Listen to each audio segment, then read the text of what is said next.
and welcome to Infamous, the audio podcast. This is Brandon, or Mutilus, on the forum. This is Parker. Go by Dr. Mantis Toboggan, MD, on the forums. This is Jeremy. Still don't believe in forums. I stay on the dark web, the dark, the Batman webs. Batman web. I stay on the Bat web. Bat web. No, Bat web. I get all my vitamins from the dark web. That's a good place for them. They come in like a sock. They come in a sock. Yeah. Yeah. It's just like this. They come in powder form. I just mix them into my water, and it gives me energy all day. That sounds like amphetamines. That sounds like amphetamines. Are you taking amphetamines? Vitamins. I have a couple of announcements real quick. Parker missed last week, so this is the best time of the episode where we get to torture him by giving him horrible punishments for missing yet another episode. I checked last night. This is going to be episode 77 of the podcast. Parker has missed 48 episodes of the podcast. He's been absent for. So 48. I thought it was a lot. I wasn't sure. It was 40. It was 40. Oh my god, that's wonderful. I didn't know what number you're going to say. 48. Oh shit. Okay, continue. So last week he missed the episode, not because he was asleep at the computer, literally, which has happened before. That happened once, yes. Not because his children were sick, but because he was sick. So Parker, in honor to you having COVID last week, which is what you said, we gave you 19 probationary episodes for your COVID-19. I did not. That's adorable. I did not have the Rona, I said, but that's fine. Oh, so you lied about it. No, I said I was getting tested for the Rona. I ended up not having it. But you said I have Corona, I'm getting tested tomorrow. All right, so it's going to have to be a lot more then if he didn't really have COVID and he still didn't podcast. Weak. No, I think 19 is perfectly fine. I like it. No, if it wasn't COVID, then we have to give you like 150. Especially because he's a liar. Yeah, mostly for lying. Right. By the way, my favorite part of that night was when I woke up the next day and I saw that at 12:32 you sent me a message that says, "Where the hell are you?" And for a second I looked, I was like, "Where the hell am I? How long is this text?" And it said, "This morning at 12:36." I went, "Oh shit, that's funny." And immediately, I was like, "That's." Did you notice I also deleted really your message of saying you wouldn't be here? So I was hoping you would be in COVID delirium and be like, "Oh my god, did I forget to tell them?" Oh no, that's. Did I imagine that whole thing? But it didn't work. Okay. No, I did. No, I caught it, but I did have to stare at it for a second. Like, what the fuck what did I do, or not do rather? So anyone new to the podcast, Parker basically gets probationary episodes for doing bad things like not showing up or swearing, anything like that. Swearing. Parker still owes Jeremy 11 pizza rolls from a previous bet he made, so everyone knows he's a welcher. And the current swear words for Parker are pineapple, blade, and teaking, and another word that he doesn't know that we're marking with an asterisk for the time being, because it could be anything. All right, so that's going to be all of announcements. Oh, I do have one more announcements. Let me see here. Let me pull this up. I want to give this guy a shout out for giving us a message. It's the first message I've gotten in a while on Facebook. Oh my. We have a group. Not like as the podcast, just me in general. Oh. I haven't spoken to a person in a very long time. You haven't logged in your AOL account in a while? Yeah. No, it's open. I open it as soon as I get to work. As soon as I get home, it's on my phone. Like, I just no messages. So our listener's name is Raymond. Raymond caught a mistake we made in an episode about 2 weeks ago. This is 100% on Parker. I remember Parker specifically said that this is how this works, and I just never questioned him. I should have, because I should know that every time he does anything, it's wrong. Even though it's definitely what I said on the podcast. So basically we misquoted how an interaction works with the Kingpin's leadership. It has been clarified on the forums, and we never went to check after we started playing. We had a debate about how it worked on the secures where you have to roll dice to interact. Kingpin's leadership does not work on those missions, because his leadership only triggers when checking for securing, not for checking for contesting.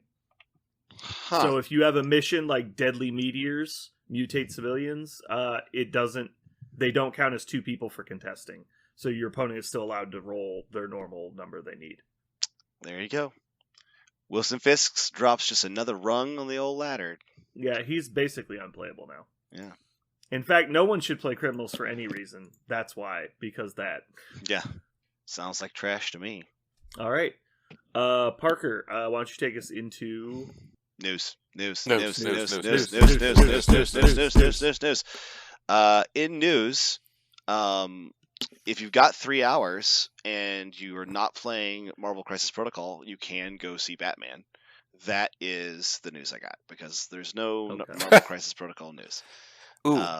In my personal opinion, I think you should just use that 3 hours for Marvel Crisis Protocol. But you could. Oh, you know what else you could do if you had that's editorial. 4 hours? Snyder you cut. Watch, Justice Snyder cut. Isn't it like 4.5 hours? I thought it was more than 4. What is it in Snyder years? It's like fucking 12 hours. Snyder hours are like dog hours. It's like 10 million years. Yeah, the worst. But yeah, there's currently no news. Speaking of no news, I did want to ask, does anyone want to wonder when we'll ever find out about more things coming into this game? Because it felt like just an absolute hurricane of news constantly, always, for what was like a calendar year almost, and then it just dries up to nothing. Are we in the eye? I guess what I'm saying, are we in the eye of the storm right now, or is the storm gone and that's it? We're not going to see this. It's the eye of the storm. Yeah. Do you know why? What? No, I don't. Do tell. I'm trying to log in, but I'm trying to log in so I can check his forward. Whatever. I'll check it later. So do you know what usually happens in like the springtime? When birds.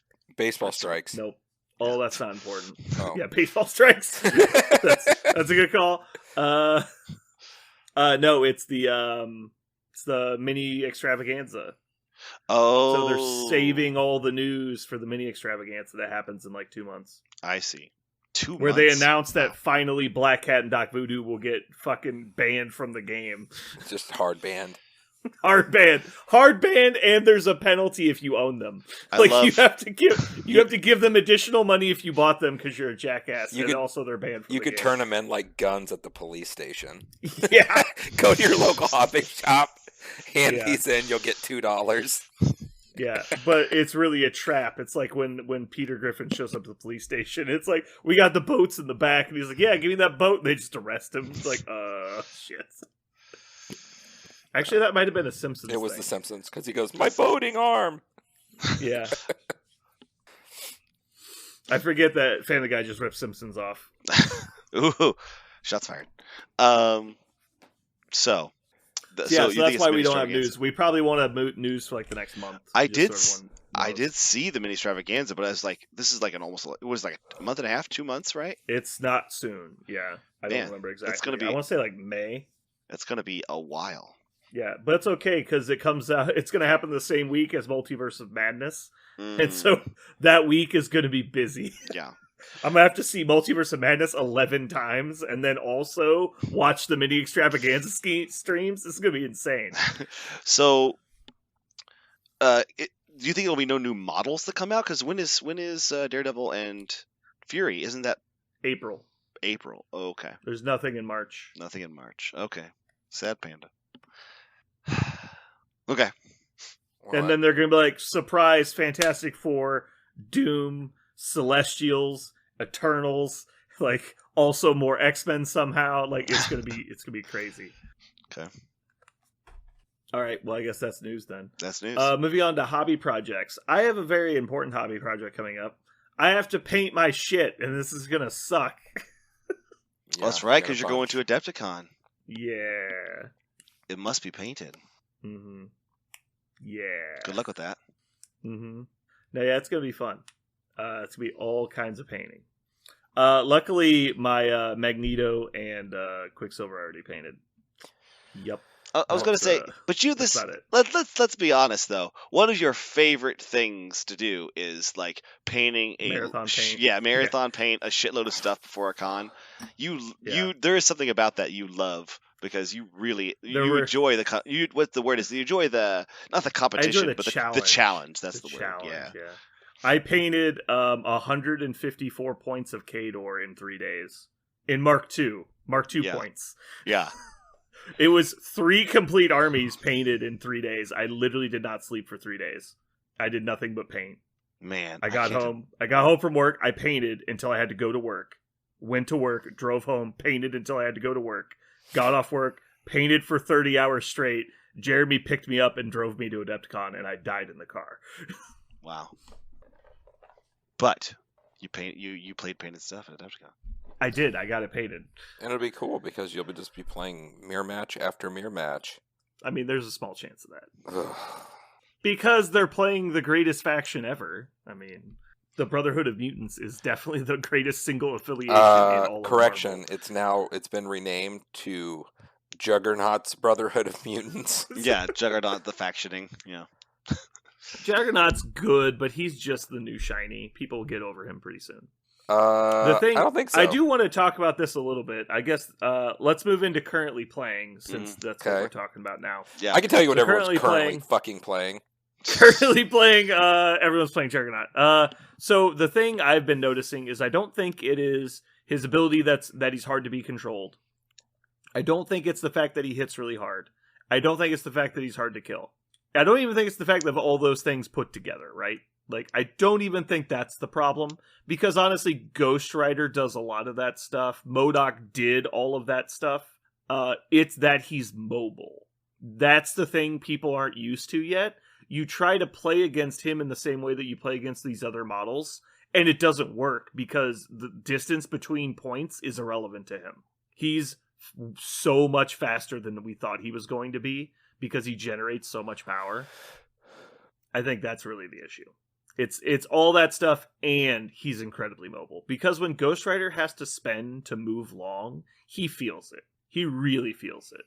Mm-hmm. Because he wants to be doing his spenders. He wants to be using that to engage or disengage. He doesn't want to be using it just to, like, close a little gap as a pseudo charge. He needs that for other stuff. And when he does it, you're basically missing out on a penance stare most of the time. And so it's a big thing. Juggernaut wants to move 3 times a turn because it's fun. Like, not because it costs him anything, but just because it's fun. Yeah, so he's silly maneuverable. And so people don't know how to deal with that yet, I think. He also does a lot of, like, big chunks of damage. Like, he rolls a lot of big dice. Yeah. And that's... But as we've talked about before, without mods, it's very swingy. That's what I meant. Like, he'll have amazing games, he'll have bad games. Right. And if you're rolling 8 hits on 10 dice, then yeah, he's really annoying. But if he's rolling 4 hits on 10 dice, it's just like, okay. I think the trap is that he is so resilient that it's really just not worth trying to kill him. And so you have to do things that devalue him in other ways other than killing him. No, I guess that was my next question, which is, when have you seen him not perform other than just, he doesn't dice? The worst game I played with him by far was the first game I played him against Jeremy, partially because I didn't know how to leverage him yet, but Jeremy also had no idea how to deal with him either. And he just completely ignored him. And we were playing Research Station, I want to say, and it's like, he's just a contesting model. Like, he doesn't pick up an extract and hold it for the entire game. And that, like, lashes him to one spot on the table, so his mobility doesn't really count for anything. So all he's doing now is he's doing his stat brick thing, which a lot of models do, but he's also just kind of standing there. It's like, so he moves away, pushes himself back, and then hits you. It's like, what's the point? So yeah, I think that's one way to try and slow him down, is play missions that he doesn't want to play. Which obviously you have very little control over, which I'm not a fan of. But putting Research Station in is interesting because a lot of lists that include Juggernaut kind of just want to dogpile in the middle. Mm-hmm. But he doesn't really want to. He's like the one mobile model in the army. Like, he's the one that's okay to go get the side points. That's an interesting point. He actually is not. He's not a front page brawler, but he's more of a flank brawler. Is that the idea? He's a mobile brawler. Okay. Yeah. He can do whatever he wants. He does what he wants. He's the ultimate does what once model. Like nobody else does what once like he does. If you want a model where you're not afraid, like Yeah. he doesn't care. Like you're gonna have him on turn 3 or 4 regardless of what your opponent has on the table. We were trying to dissect like how to get rid of him, how to deal with him. And you can kill him. Like he's not invulnerable. He's just resilient. He can be killed, sure, but There's he can actually a lot also of stuff. he can just leave. Like he's done that Yeah. too. Like the mobility is insane. His ability to cross on a diamond shape is fucking insane. Nobody else can do what he does.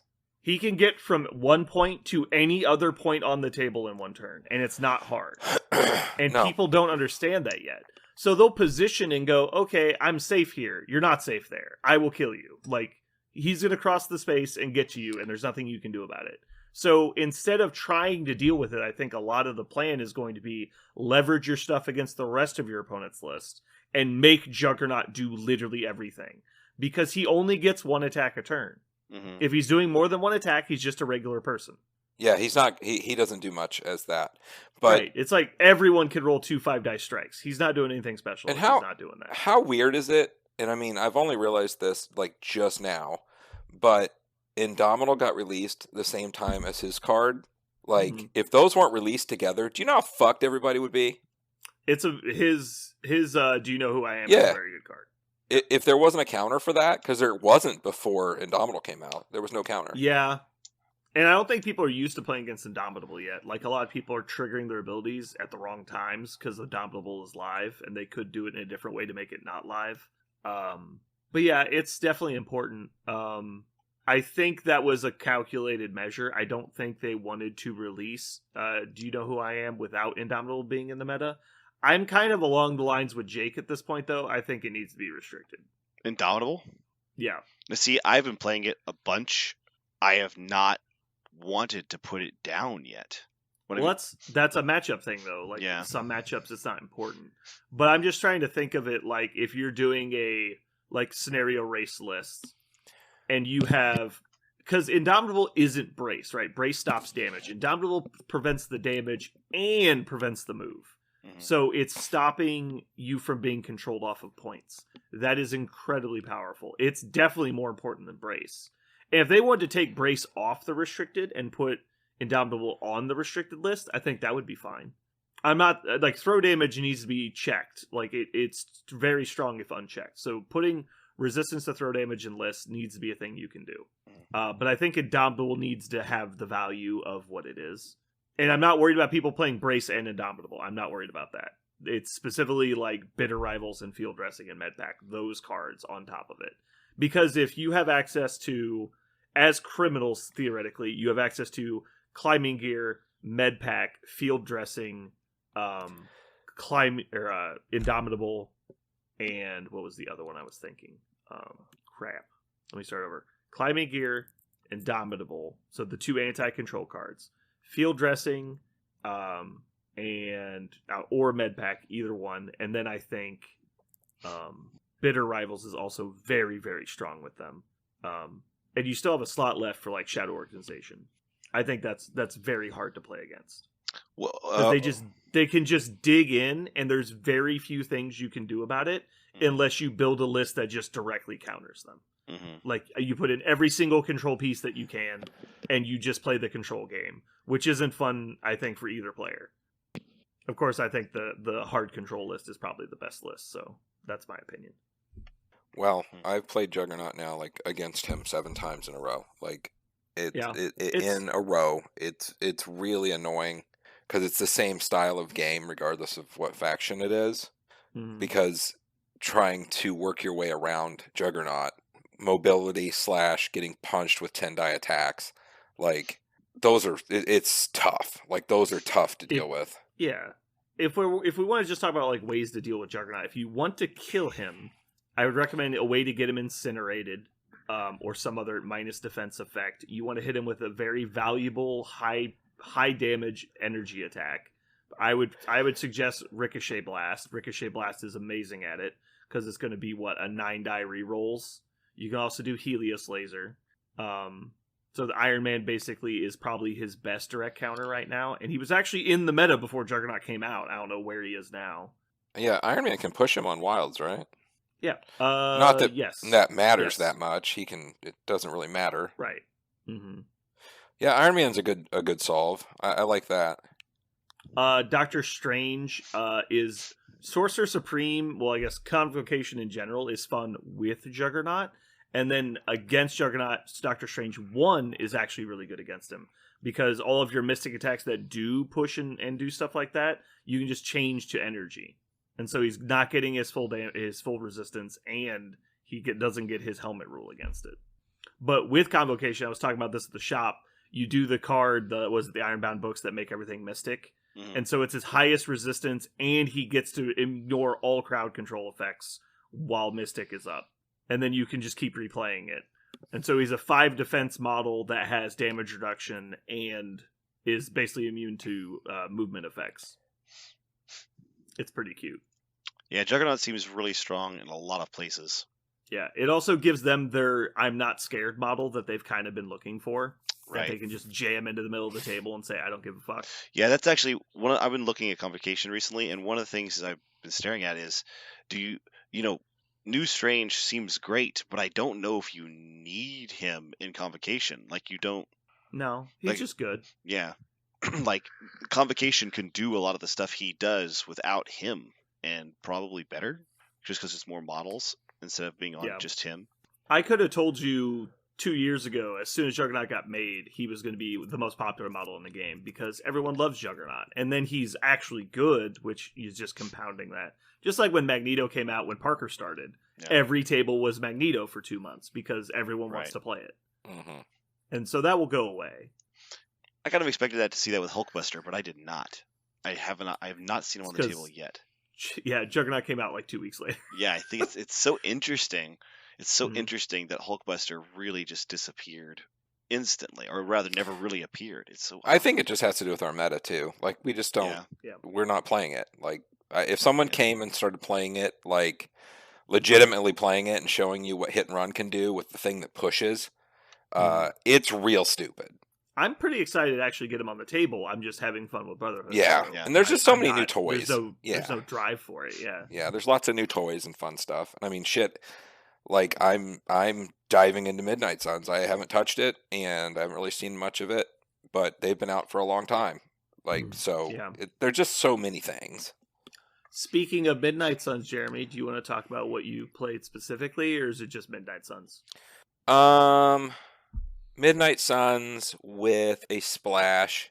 And the splash is the interesting part. I keep going back and forth. I've got Hulk. I've got Dormammu, no. I've got Hulk in there, but I've actually been playing a lot of Black Dwarf in Midnight Suns, and it's pretty cool. He actually works pretty good in there. That all you need is the one place, and then he just starts beating ass. And he does. He just kind of never dies, and he's the bodyguard you need. He really can't be pushed by much, thrown by much. It's kind of cool. I can't seem to get Blade in there, though. Like, every time Blade tries to go up and do something, he just gets murdered. Like, he just gets murdered. Every time I attack Blade, he rolls 4 blocks. So the Blades I play against seem pretty tough. But I know that it's an abnormality. But yeah, it's been annoying. Yeah, I feel like it's weird. Blade is this. He feels like the opposite of Captain America, where you're playing him because he has this really interesting. He's a 4-cost guy. Mid-range combat model kind of guy, and you're playing him because he has this really interesting affiliation ability that opens up a lot of play for a lot of different models. Mm-hmm. But unlike Cap, where you put him on the board, you're like, he's going to stay here the whole game and do his thing all game long, and he'll never be super flashy, right? Blade's the opposite. Blade's like, he's going to show up and then die. Yeah, you'll never see him do a thing other than die. Is it because he has a really big target on his face? Yeah, because he's not overly survivable. He's just reasonably tough. He's within kill range, and he hits hard. And so when he dives into the middle, it's just like, yeah, why would I attack Moon Knight when this idiot's right here? Yeah. It's like he's one of the few leaders that actually leads from the front that isn't ridiculously hard to kill. Because think about it, who's a melee line model that is a leader that isn't tough? Just him. He doesn't have damage reduction. Yeah. He's got a weird no heal damage mechanic reduction. that usually he kills the models and they don't have bleed anyway. So yeah, but you know how many people attack a 4-point model and don't expect to daze it? Like, there's just no point. Like, why would I give you power? Like, that seems like the dumbest thing I could do. They only go at you when they have kill range, and so you just die. Yeah. So I think splashing an actual real bodyguard in there, maybe a Koye, would be helpful, or even a little ankle biter chick. She might be good. X-23 is probably X-23 and Honey Badger in that list are probably pretty good. Yeah, and even more maneuverability on top of what they do. Yeah. So I'm playing and I'm having fun moving things around, and actually can go wide and still be pretty good. It doesn't get real shitty when it goes wide. All their models are pretty solid. It's fun. It's funny you mentioned that because that brings me to I haven't got to play anything since I've been so sick. But all I've dreamed about is places to put X-23 and Honey Badger because I got to put them on the table so much. Anywhere out there. So what's so weird about them is Dude, I said this when we teasered them, and I was like, guys, these guys are fucking crazy. Yeah. So they make perfect sense in X-Men, right? I think they just are carrying X-Men on their back. If you want to play X-Men, you actually can because of these two models by themselves. These two models and Storm, and then whatever else you want to do. It doesn't matter. These three models will do fine. I recommend Juggernaut. Yeah, Juggernaut seems great. You could do the old school Corvus Glaive, Proxima Midnight, like that list. The three X-23, Honey Badger, Storm. That's just 8 points. So for 14 points, you can have Proxima Midnight and Corvus Glaive with the Reality Stone. What a dumbass 14 points. That seems so dumb when I've seen that little package of just Storm and those Honey Badger and X-23 kill way bigger models, way bigger things. So, that's 16 points, isn't it? Yeah, 16 points. Wait, did I miss? You said 14. What's the list? Hold on. Oh, you're right, because the Corvus Glaive with the Reality Stone and Midnight, they are 8 points, right? So it's 8 plus 8. That's 16. That's 16. Yeah. I was thinking of another list, which was just a 6-point model. Or maybe just not a 6-point model, but it was just 2 other 3-pointers. At any rate.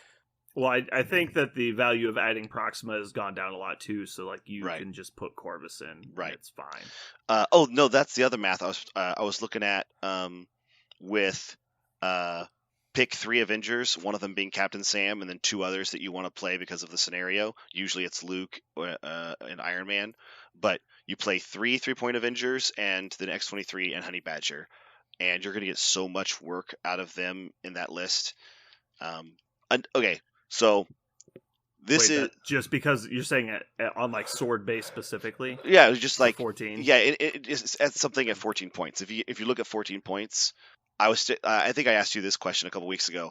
I don't know how you spend 5 points in Captain Sam Avengers better than that package, X-23 Honey Badger. 5 points specifically. Maybe Ghost Rider, maybe, but I don't know. In that list, I don't know that Ghost Rider is better. Right. So I mean, if you're talking, we're including tactics cards, maybe, but yeah.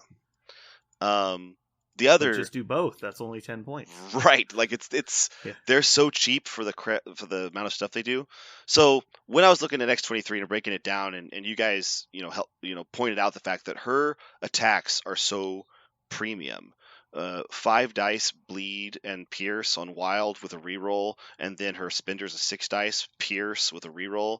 I was looking at the rest of the game, like, where does this show up? Like, obviously Wolverine, it shows up, but you pay an extra point. It's a 4-point attack. Yeah. Yeah. You know who has a better attack in every way, and I think you pointed out to me once, and I didn't see the math.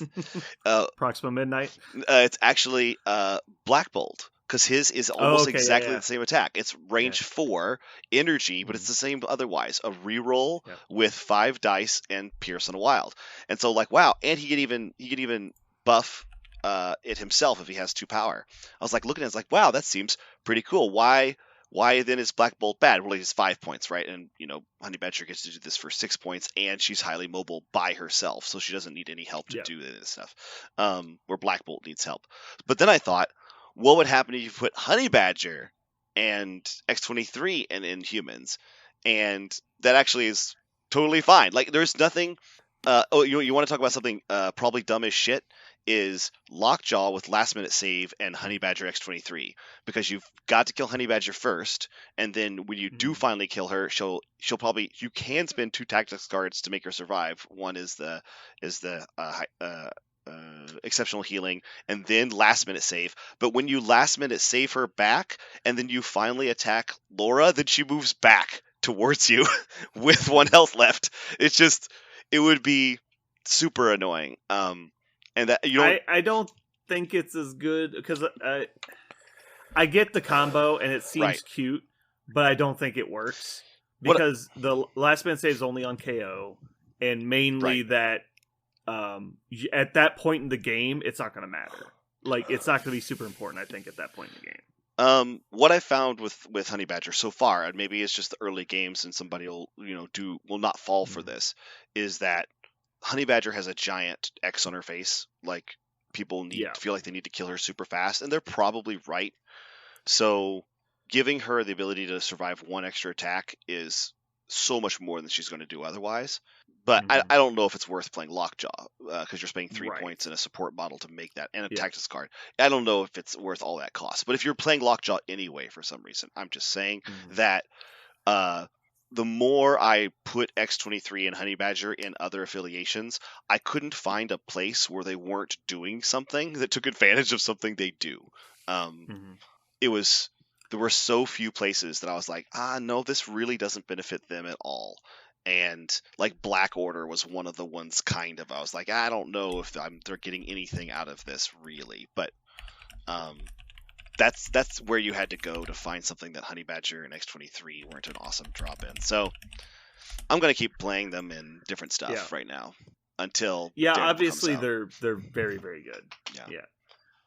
I want to see where they shine the most. I feel like there's some place where that I haven't seen or I haven't tried yet. Kind of like your comment with Juggernaut. Is Juggernaut on face value, when you look at him like at his card, he doesn't scream Convocation. It's only when you put him in the list you're like, oh yeah, this is really awesome in Convocation. I feel like there's something out there for X23 like that I've been putting her in different things. I think Captain Sam makes a lot of sense. Storm X-Men makes a lot of sense, but I don't think it really matters where you put them for the most part. Obviously, some leaderships are better than others, but the whole point about them is that they do their own thing. That's why they're good. Yeah, like they don't need help, right? Yeah, like putting them in X-Force is like cool. I get a reroll an attack die. Probably didn't matter. Yeah, like it's good, but probably didn't matter. There's something that said gains an attack. You're like, okay, I'm in. Like put these guys in there, but I don't think it really matters. Yeah. All right. Yeah. We need to move on, though. We're running out of time. Yep. Okay. So our main topic today, we are going to finish up talking about the secure section of the crisis missions. Last week we talked, or not last week, several weeks ago, we talked about superpowered scoundrels, cosmic invasion, deadly meteors, and demons downtown. So we're going to pick up from there. We have 9 more to go. We're going to try and get through them all today. So, introducing the first one, we have Gamma Wave Sweeps across Midwest.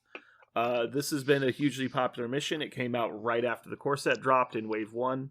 It is a 15-point secure. Place 3 Gamma Shelters, targets of opportunity, as shown on battlefield map Echo. In the scoring phase, players score 1 victory point for each secure they... Oh, because they actually... Okay, sorry. I messed that up. They scored 1 victory point for securing the close token, 2 victory points for securing the central, and 3 victory points for securing the far shelter from their deployment zones. During the cleanup phase, each character that is not within 2 of a Gamma Shelter suffers 1 damage. The Gamma, and then it just explains the closest one to you is the close one, and the farthest one is the far one. Surprise. So, do you guys have anything to say about this mission? It's kind of weird how much this mission appears all the time, and it has since its debut. There's nothing. I guess this mission never ticks anyone off. I feel like no one's ever like really mad to see this, and should they be? Is this one that you're playing something, you're like, oh no, Gamma Wave, and then you feel totally screwed? When should you? Oh, I think that happens. I don't think it happens around here very much because we play it so much that people are planning for it. So I guess what I'm saying is this feels great whenever you're playing like a controlling list, because you can just push their models off those far points and get up on points really fast. Or rather just push them off the center point, and then when you're ready, push them off the far point and then score way more than they can come back from, right? It also can feel good when you're playing a bashy list, because it kind of forces you to go to the middle and just walk right up. It can feel really, really good in just a bash list. So I guess my point is, when does this feel bad? When you what? There's this weird rock, paper, scissors thing that happens on this mission, where it's like control lists will beat 'em up lists, right? Like they'll beat sellout attrition lists if you're a sellout control list. But a sellout attrition list will beat a normal list. And a normal list will probably beat a control list if you do it right. And so there's just this weird, like that one doesn't quite work out, like that one kind of breaks down. But both hard attrition lists and hard scenario lists like playing this mission. But one doesn't like playing the other one on this mission. And so there's this weird, like, they both beat up on a normal take-all-comers style list. But then once you get into that two specifically, I think Control just wins this one entirely.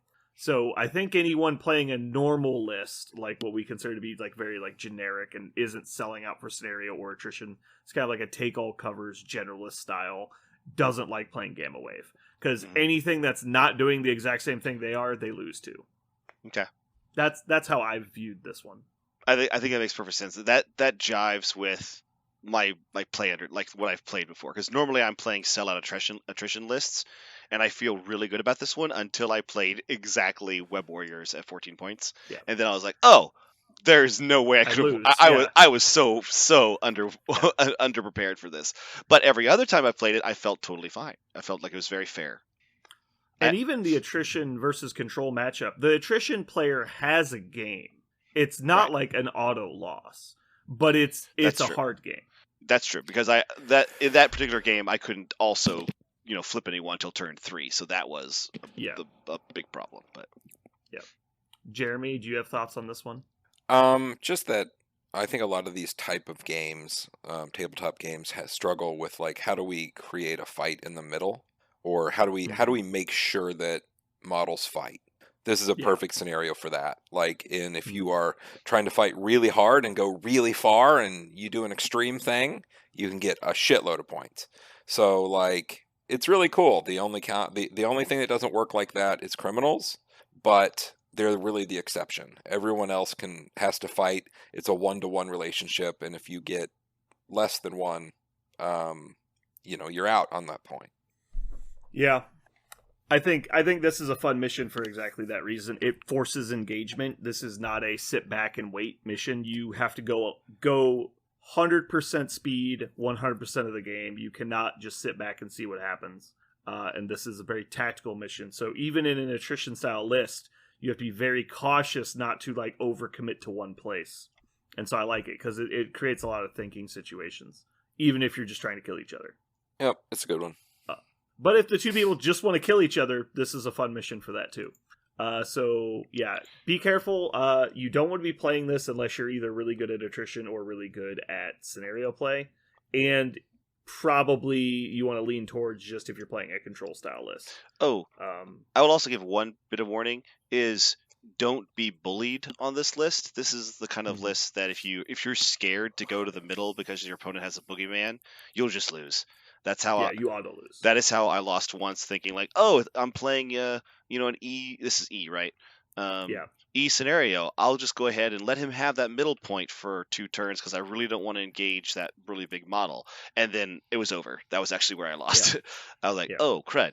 I actually had to be there fighting him and losing my models, so that I could be in this game.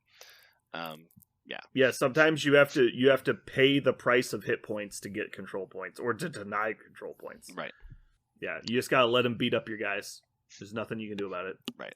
Because if you only get 1 point and they get 3, that's enough. You lose. So yeah. It's hard to think about because there's 6 potential on this mission, and the middle's only worth 2. But that means your opponent's outscoring you 3-1 every turn. And so when you start thinking about it from that perspective, that's too much. Like, you're losing 2 a turn. That means for every turn they win, you have to win it by that many turns, not just contest it. And that's where you get into the hole you can't dig out of. So anyway, this is a really fun mission to play, but you have to be not cautious, but like present. You have to think about the mission every turn. You can't just run headlong into the match. Don't be overly afraid of the damage on Gamma Wave. It usually doesn't stack up very quickly. The only time you really need to be cautious of it is if the extract will also hurt you, like on cubes. If you have cubes and this, you will die quite quickly. So be careful. Yeah. Oh, look, I got 2 extracts on Gamma Waves. Like, that was a short game. Like, all my characters died. Yeah, so be cautious, but I think this is good for most lists, honestly. Moving on, our next one, we have Infinity Formula Goes Missing. This is one of the core set missions. 17 points secure. Place 4 serum canisters, targets of opportunity, as shown on map Bravo. Players score 1 victory point for each serum canister they are securing in the cleanup phase. During the power phase, each character contesting a canister gains 1 power. This is one of the demo missions. The reason they do it in the demo game is because it generates you a lot of extra power. So you get to use a lot of your cool big abilities. You need to be cautious about throwing this in. Some factions abuse 1 extra power a lot more than others. My personal boogeyman on this mission is Web Warriors. Not only is it a nice spread out mission, but it gives them the 2 power they need to do their control effects every turn. And that's a problem, because that means they're just controlling you and not fighting. Yeah. Basically, any faction that would love to not fight you is this one. I think Criminals also doesn't mind this one, because it gives them a couple extra power, so they don't have to take damage to do the things they want to do. A little bit, but same thing. If your opponent has more power, that means they can hit you harder. So maybe not, but it's not terrible. Anyone who has charge can really take advantage of this, because you can move up on the first turn, pick up an extract. Turn 2, you get 2 power instead of 1. Then you get to charge into the fray to the other point on the other side. It's pretty solid. There's a lot of ways you can combine this with synergy in your list. And so if you don't have direct synergy in your list of characters that are going to need that 1 extra power a lot, I'd recommend avoiding it, because your opponent might have characters like that they can abuse. Yeah, there's interesting things. You all of a sudden things like Captain Marvel become live much faster. Very fast. Yeah, there's a bunch of things in the game that you don't like seeing that extra power. They purposely made it so that character is not supposed to be able to do their thing on turn 2 or 3 or whatever it is. And when they just walk up and stand on this point, and now all of a sudden they're live. And the funny thing is, it doesn't look like that, because Captain Marvel moves up onto the point. She only has 1 power. So you're thinking, okay, I'm safe. And you're like, next turn, all of a sudden she has 3. And you're like, oh, shit, I'm about to get Captain Marveled. So, well, especially if you're not paying attention, you move up forward into the map. She moves up, shoots you, because you went for a middle extract. Right. She walks up, shoots you, gets 2 power on turn 1. Power up canister goes into binary and shoots you twice, and your characters just go away. Yeah. So yeah, there's a lot of characters that can abuse this. Also, now with Dormammu, you're potentially getting 3 power a turn. You have a cube, you're getting 4 power a turn. This can really add up. So just be careful. Jeremy, do you have thoughts? No, I mean, it's... No thoughts. It's a core set mission. Yeah, it's spread out. It's fine. Okay, I'm going to start with you first this time, Jeremy. This is a new one. Intrusions open across city as seals collapse. 19 point secure.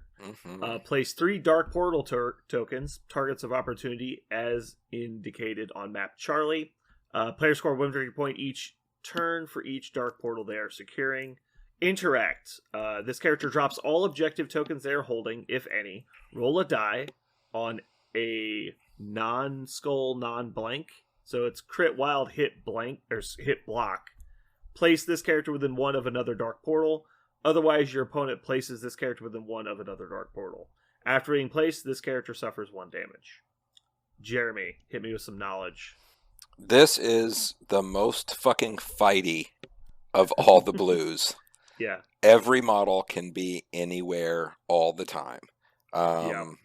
It's also low scoring, I will point out. Yeah, very low scoring, so you're going to be punching each other in the face for 6 rounds, most likely. The only thing that gets tricky is if you end up having 5 extracts, and like everybody's kind of holding something, so they can't jump back and forth. But I really enjoy it. Getting your big guys moving around to wherever they want to be is pretty fun. It's pretty cool. Yeah. It's very cool because effectively at any time anyone can be almost anywhere. The cool thing that some people don't realize at first, if you interact with one portal and you get placed by your opponent on the portal you didn't want to go to, you can interact with that portal because you interact with each objective token once per turn. And so you can spend one, get placed if it's somewhere you don't want to be, spend one, get placed again. And so you can kind of hop around a little bit. It does cost you hit points and power, but if you got to get somewhere, you got to get somewhere. Fun, clever play you could do is you could use this to drop things like cube fragments. Like if you're holding 2 cube fragments, you only have 2 hit points. You don't want to die in the next power phase. You could go through here to drop it. Deadpool can go through here to drop his Chimichanga token, which is pretty fun. So there's a lot of weird interactions you can do to like move stuff around. You can also go through the portal to drop your token, fight somebody, and then go through the portal back to where you started and pick up your abstract token, which would be funny. I think the nightmare scenario is simply Corvus jumping through portals, fucking murdering the world. I mean, him with infinite mobility is kind of stupid. Well, but people have infinite mobility to him, too. Correct. But they're not alive anymore. They're just dazed. Well, but that's the thing. The whole board worth of people is going to where you just went. Yeah. It's super fun. It is a real like mind fuck because you don't understand the mobility until you see it happen.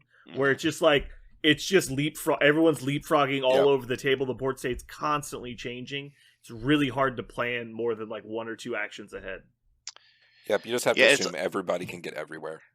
It's also really terrible whenever you like, okay, well, you do the little Rube Goldberg machine, in your character's activation. Like, okay, if I do this and then this and then this, that'd be a really good activation. Here we go.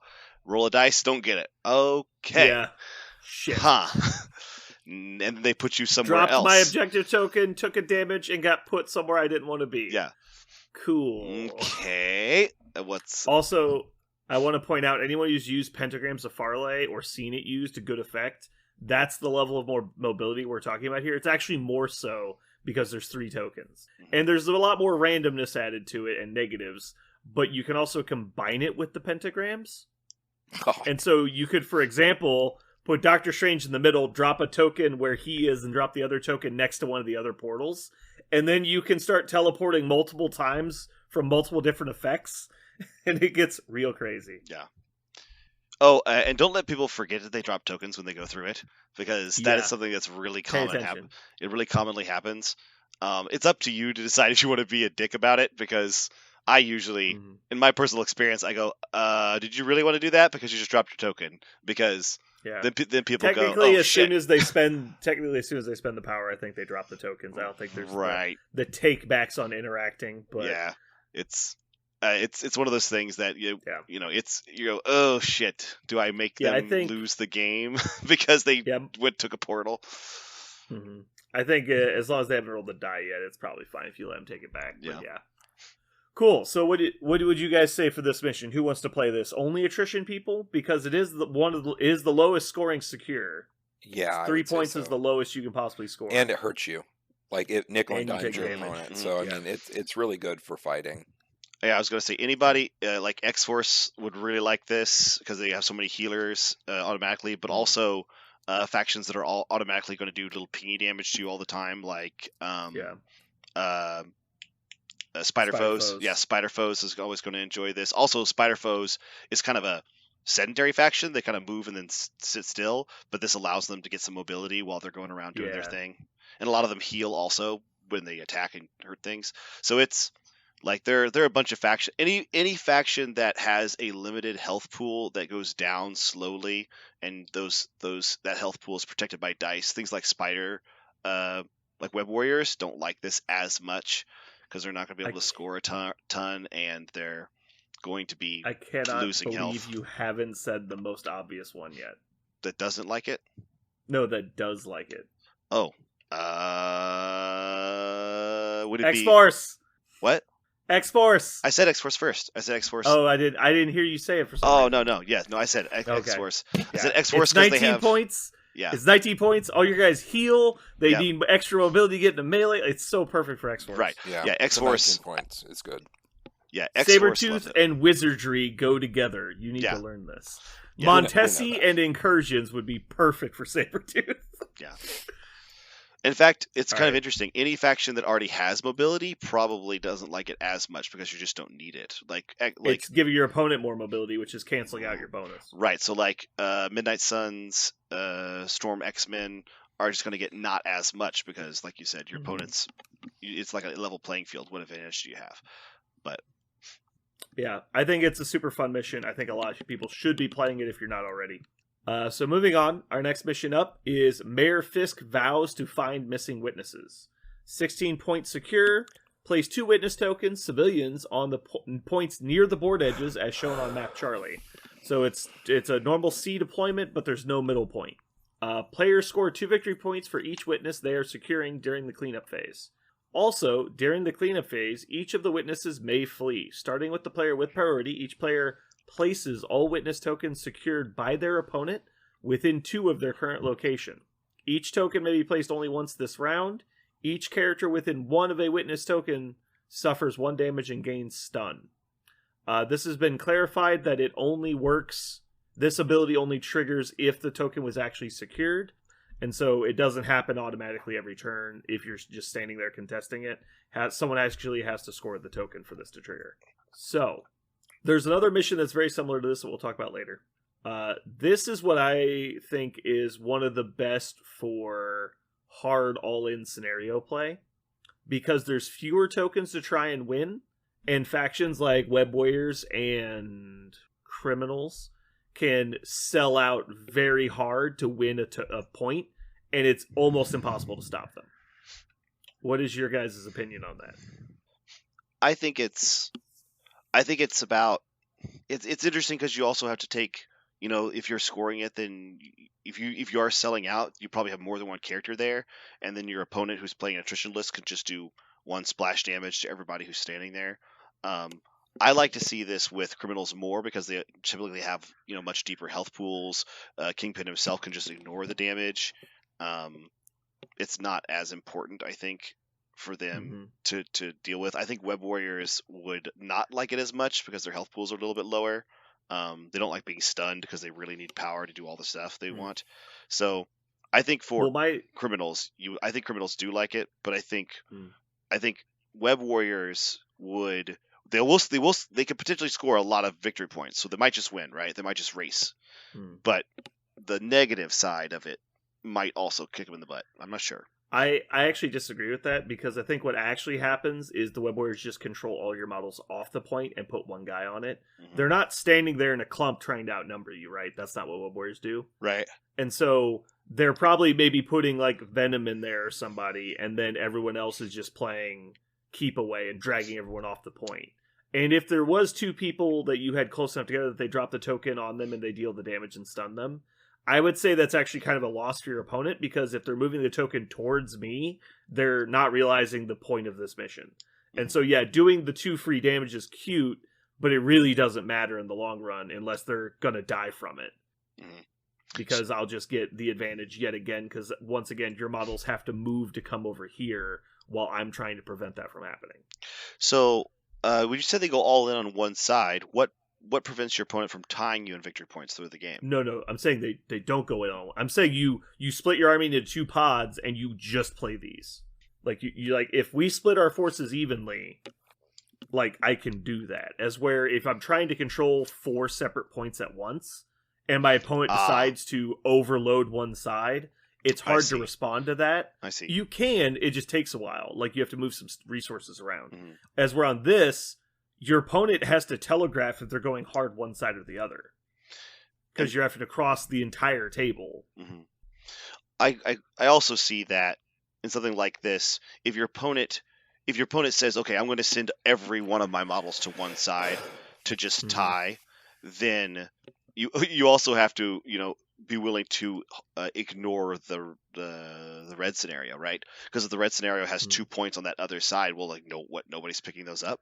So yeah, obviously you're always fighting for the extracts as literally every single token you can get as a scenario list, but then you're trying to decide where your models are going to end up at, and that's when the secures matter the most, right? Because if you actually go full refuse flank, you put your worst model on the one side, and then we're playing basically I'm down 1 on the other side, but I have better activation order because I'm doing my activation that doesn't matter.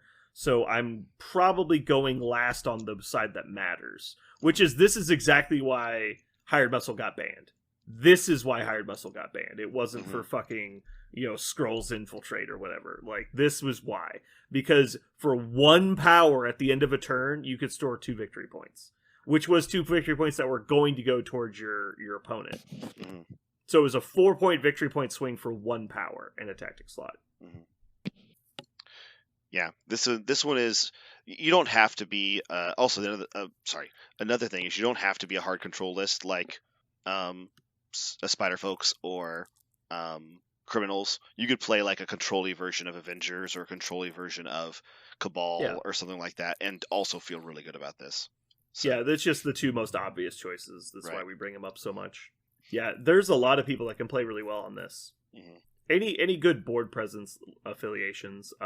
Honestly, Brotherhood's pretty good at it because Magneto plus 1 helper can do really well on one side, and you send everybody else to the other side. Yeah. Jeremy, what are your thoughts on Fisk? Do you ever play it? Are you excited to play it, or are you usually dreading when you see it? I usually don't like it. I don't like splitting my team up in that way. If I do play it, I'll play a hard flank. Like, I'll send everybody to 1, and then we'll just try to kill each other and see who does it best. I don't really like splitting my army in half. Okay, that's interesting because I don't mind it. So yeah, that's interesting that we have very different takes on this. Ever since Hired Muscle got banned, I like playing this. I liked it before Hired Muscle. Once Hired Muscle got printed, it was busted. Yeah. And then once Hired Muscle got fixed, it was fine. I like it. I choose it whenever it's not an actively bad decision. I prefer to play this over a lot of the other secures. Just out of curiosity, if you're thinking about, like, I'm going to send 1 character over to try to sit on this point or challenge it, not versus 3 characters, right? Because that's not going to work. But who are the characters that you can send 1-to-1 and expect to win a 1-to-1? Is it, off the top of my head, I'm thinking like Black Panther. Does that work? I'm guessing Black Panther, Venom in a lot of situations. Probably Sabretooth, right? Sabretooth's really good. Mindstone Loki makes sense. Like, there's a couple characters I can think Drax is pretty solid. Drax is pretty hard to beat 1v1. Really? Because he's throwing you? Is that the idea? Or he has a throw, he has damage reduction, and he hits pretty hard. Yeah. He doesn't have counter control, though, so you don't want to send him against people that have abilities to move people. Almost always when somebody's sending in a model to hold a point by themselves, they're either a throwaway model or they have a trick, like some kind of board manipulation. Right. And so it matters immensely based on what your game plan is on how priority is going to work, because if you know your opponent's going to have priority the whole game, then it's not so bad because you're going to go second, so it doesn't matter. If you're going first every turn and your opponent's going last, that's big because they can just activate that side last, and so you have to either send somebody who has counter control, like an aggressive type model or something like that, or you have to send someone who can kill that control piece. And so that's why Sabretooth's so good, because he does both. Black Panther doesn't have counter control, but he has his own control, and he's incredibly difficult to remove. Right. Honestly, Black Dwarf would be fine.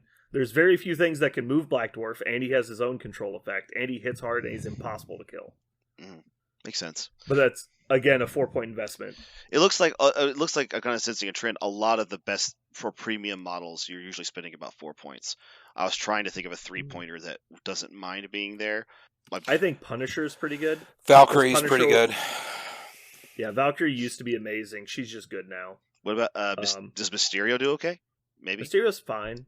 Yeah. You just have to be careful that he's not being countered in some way. Right. Like if somebody has a lot of power generation and they can just spend to ignore his defense, it's like he'll just die. Right. Vision would be a great side holder. I was thinking below lots of 4-point models.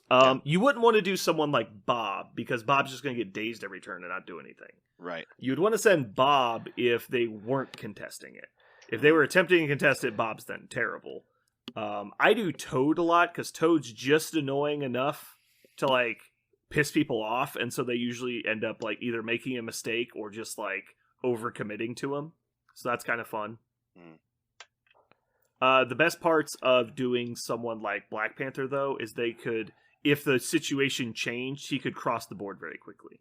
And so he could get to the other token if you needed the help, or if like you killed this guy or something. Like there's a lot of situations like it became obvious you were going to lose, you could bail and go to the other side.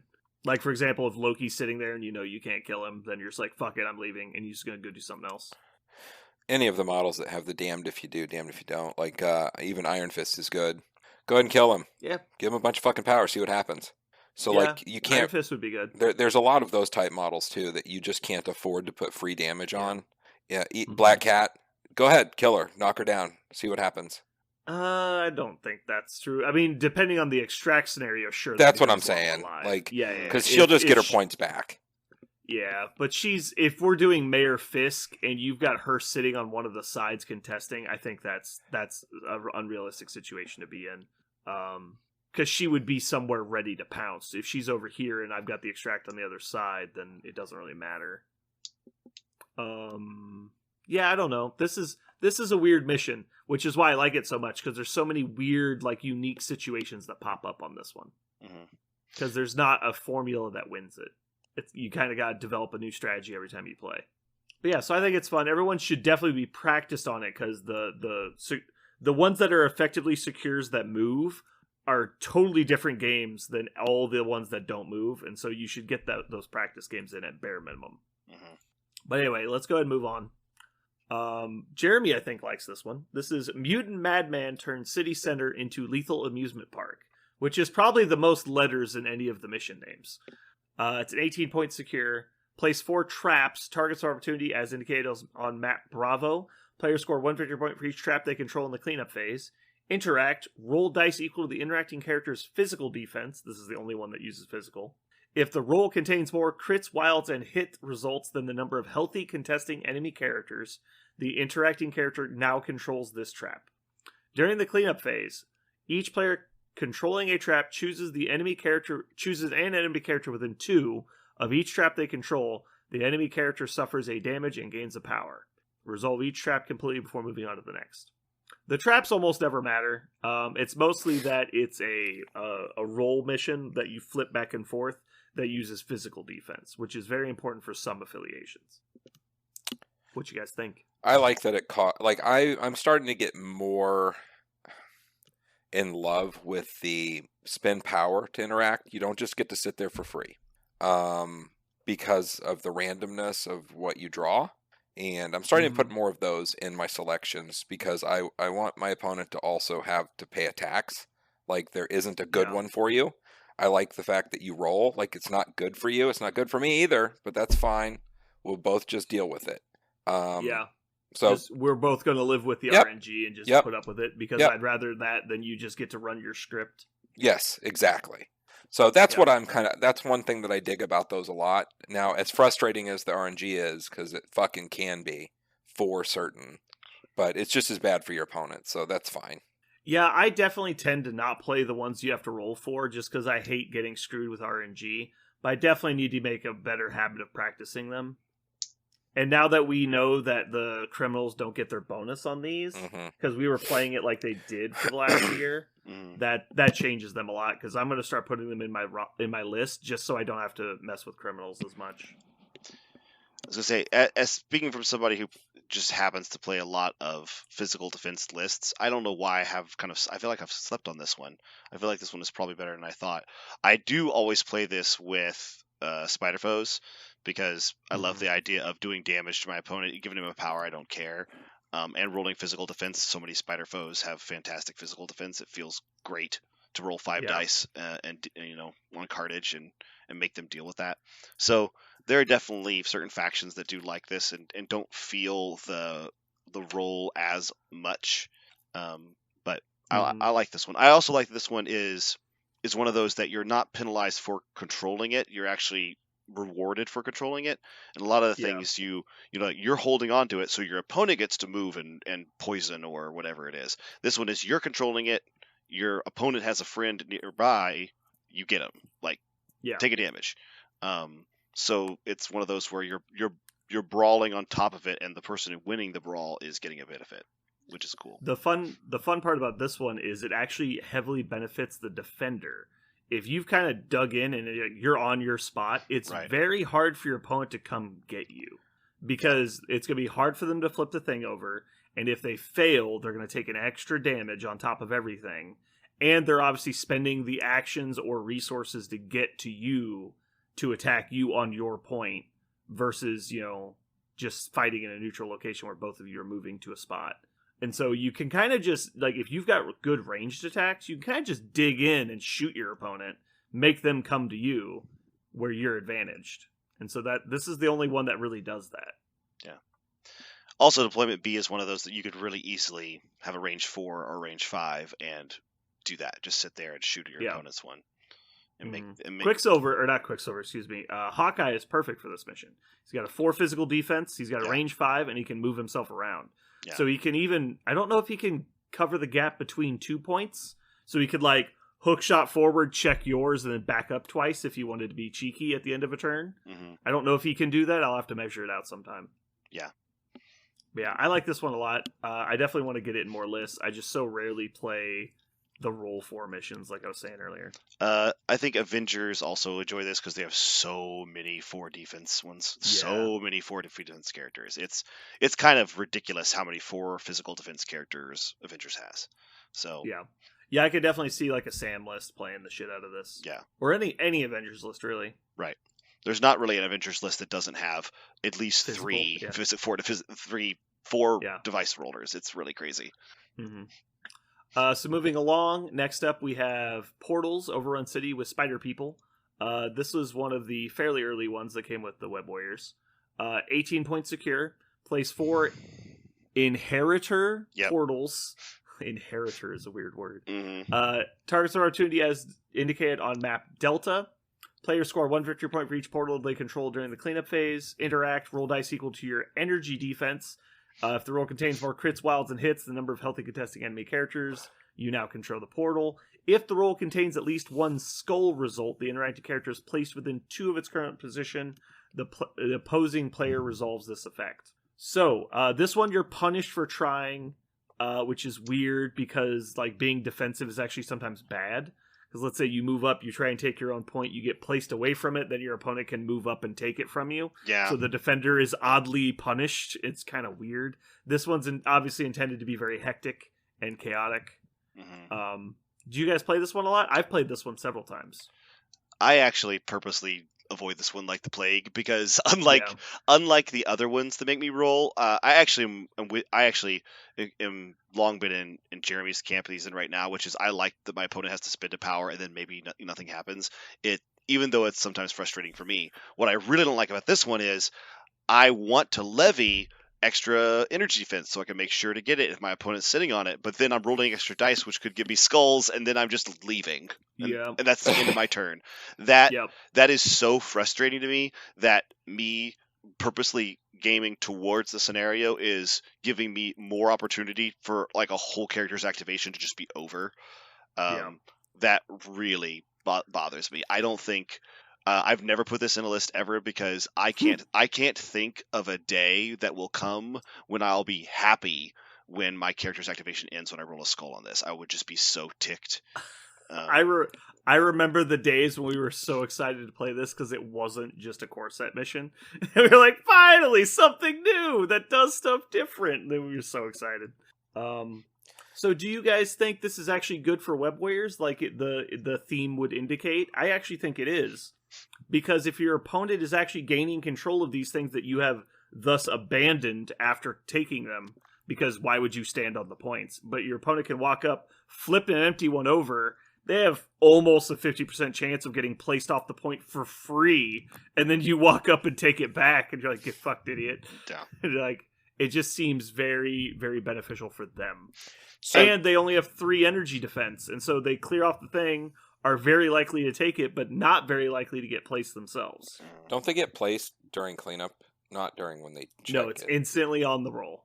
Yes, it's in the middle. Because if you roll a skull on the roll is when you get placed. Right, so if you're thinking of the extract mission where you're holding the spider people and they advance you. Yeah, that's what you're thinking of. Yeah, that's the one. Which conveniently came out in the same wave. No surprise. I don't know that I've ever played that one that you're talking about right now. Oh, yeah? Yeah, I don't think it's not overly popular because all the ones that were doing that, they usually do Cosmic Invasion, Black Order Descends instead of this one. Because that one says you gain 2 power when you get placed. Mm-hmm. Get pushed. And so a lot of people play that one over it. Yeah, it's get pushed away, I think. Mm-hmm. Yeah. Away from the vault, short and gains 2 power. So everyone does this one instead because they'd rather have power when they get placed or pushed. Also, you might randomly get placed into melee range with somebody, which is kind of funny. Mm-hmm. But yeah, so I think you need to think a lot about this one because the tokens tend to evacuate themselves when people roll on them with rolling the skulls you get placed thing. I think you need to be very cautious and not be playing these if your army isn't mobile or okay with moving a lot. Like, criminals would probably be fine. Not that it'd be ideal, but they'd be fine because they don't really care because they're just going to move back to the point with their next action anyway. They're not really trying to fight people. As where something like, I'd say X-Force would not really like this that much because getting placed off the point, it's like, okay, well, your opponent's placing you out of attack range now, so you're getting punished for it. And so now you have to spend a valuable move action to get back into attack range. Yeah, this one is super obnoxious for anybody with a bunch of range 2 attacks. If you have range 2 attacks, you're never going to enjoy this one. Actually, the one thing I would say is that because you're in the middle of your opponent's activation, just having more models, like if you have a spam list, if you took for some weird reason 3 2-pointers or something, you might find yourself enjoying this as your opponent's constantly just leaving and your little guy with 3 energy defense walks up and just, for 1 power just has it. So there is something to say about, like, if you're trying to spam really hard, but I can't imagine a day that I would be really excited to come up there and spend a single power and watch my activation end. Just like I just don't. Oh man. Yeah, it'd be very annoying. Obviously, you would probably try and attack first, but right. Yeah. You hope that you've done everything, in the right order, but well, but I think a decent amount of time you're going to walk up, not kill them, roll on the point, not get any hits, but get a skull and get placed off the point. And so you didn't even flip it. And you're like, ugh, and then you're gone. You're just like, oh, Jesus. Yeah. Or you fail the roll the first time. Let's say you just get like 3 blocks, whatever. You don't flip it and you don't get placed. Next turn, you're like, I want to flip this and go forward.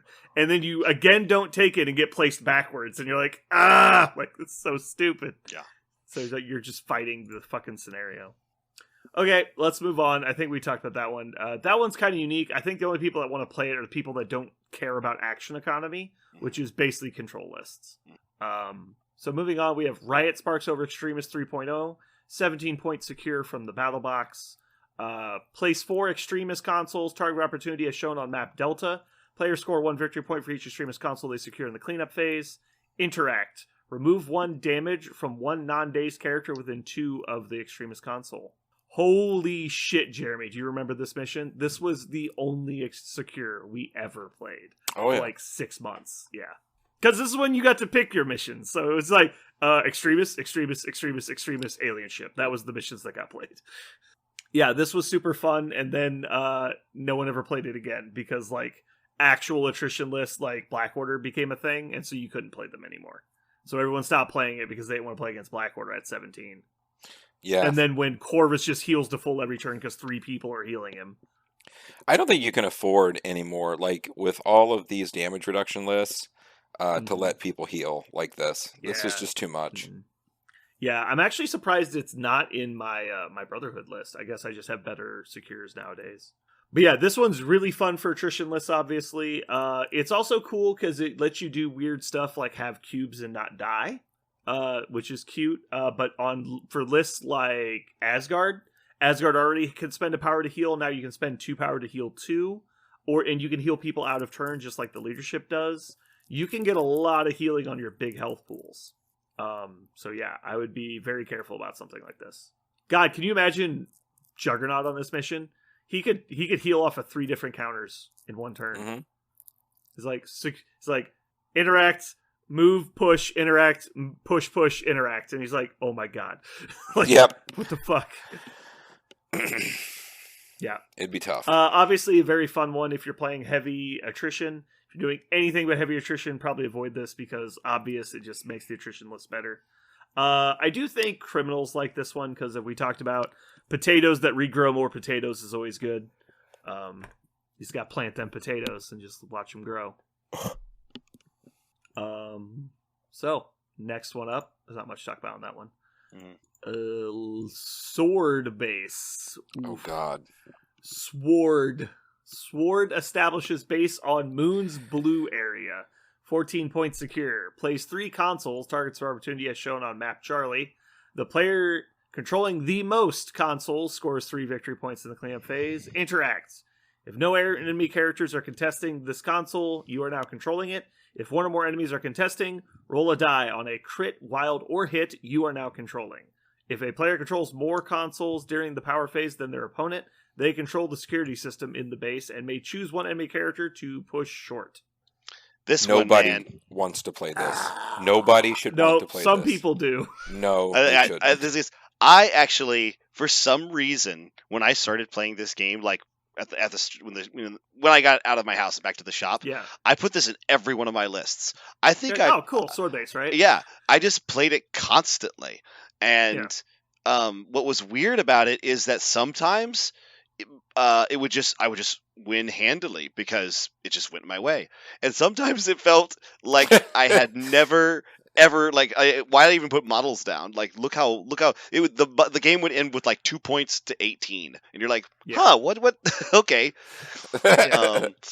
It was so. This is such a weird, incredibly swingy thing. Which actually, there is one formula for this one. I will say this, which if you have a lot of models, if you just have a lot of models, you feel really good about this. You win the go wide. Yeah, that's why Sam on this is silly. Yeah. Sam and Guardians are both really good on this one. Mm-hmm. You probably want to avoid this unless you have a direct plan for it. This is I would say the 3rd most dangerous secure mission. I would say it's the Sinister Six mission, and then there's the Gamma Wave, and then there's this, in that order. Because this is on a hard clock of 3 points per turn, so if you can shut down their ability to score extracts, you can stay in the game, but that's going to be pretty hard. This is the 2nd mission that's an all or nothing, and I don't think people that haven't played it truly understand the value of that, because it's not we're splitting for 3 points like the Portals mission.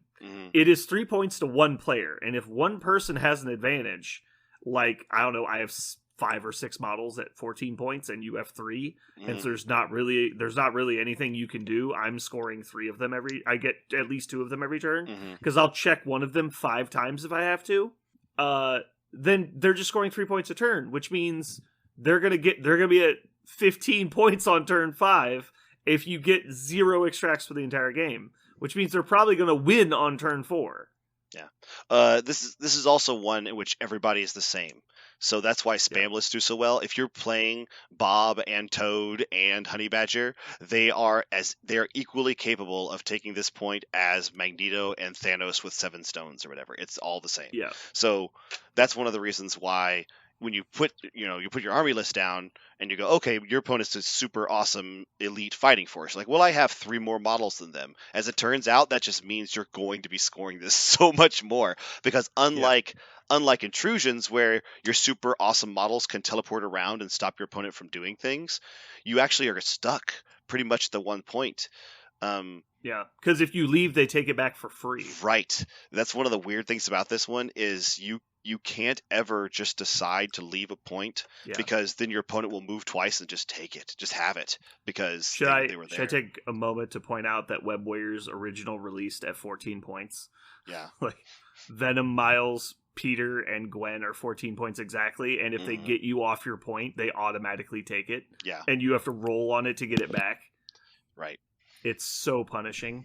Yes, it's. I think if you're playing Web Warriors, I think you have this one in there for when it comes up, and then you're just so excited to play 14 points. But actually, I would.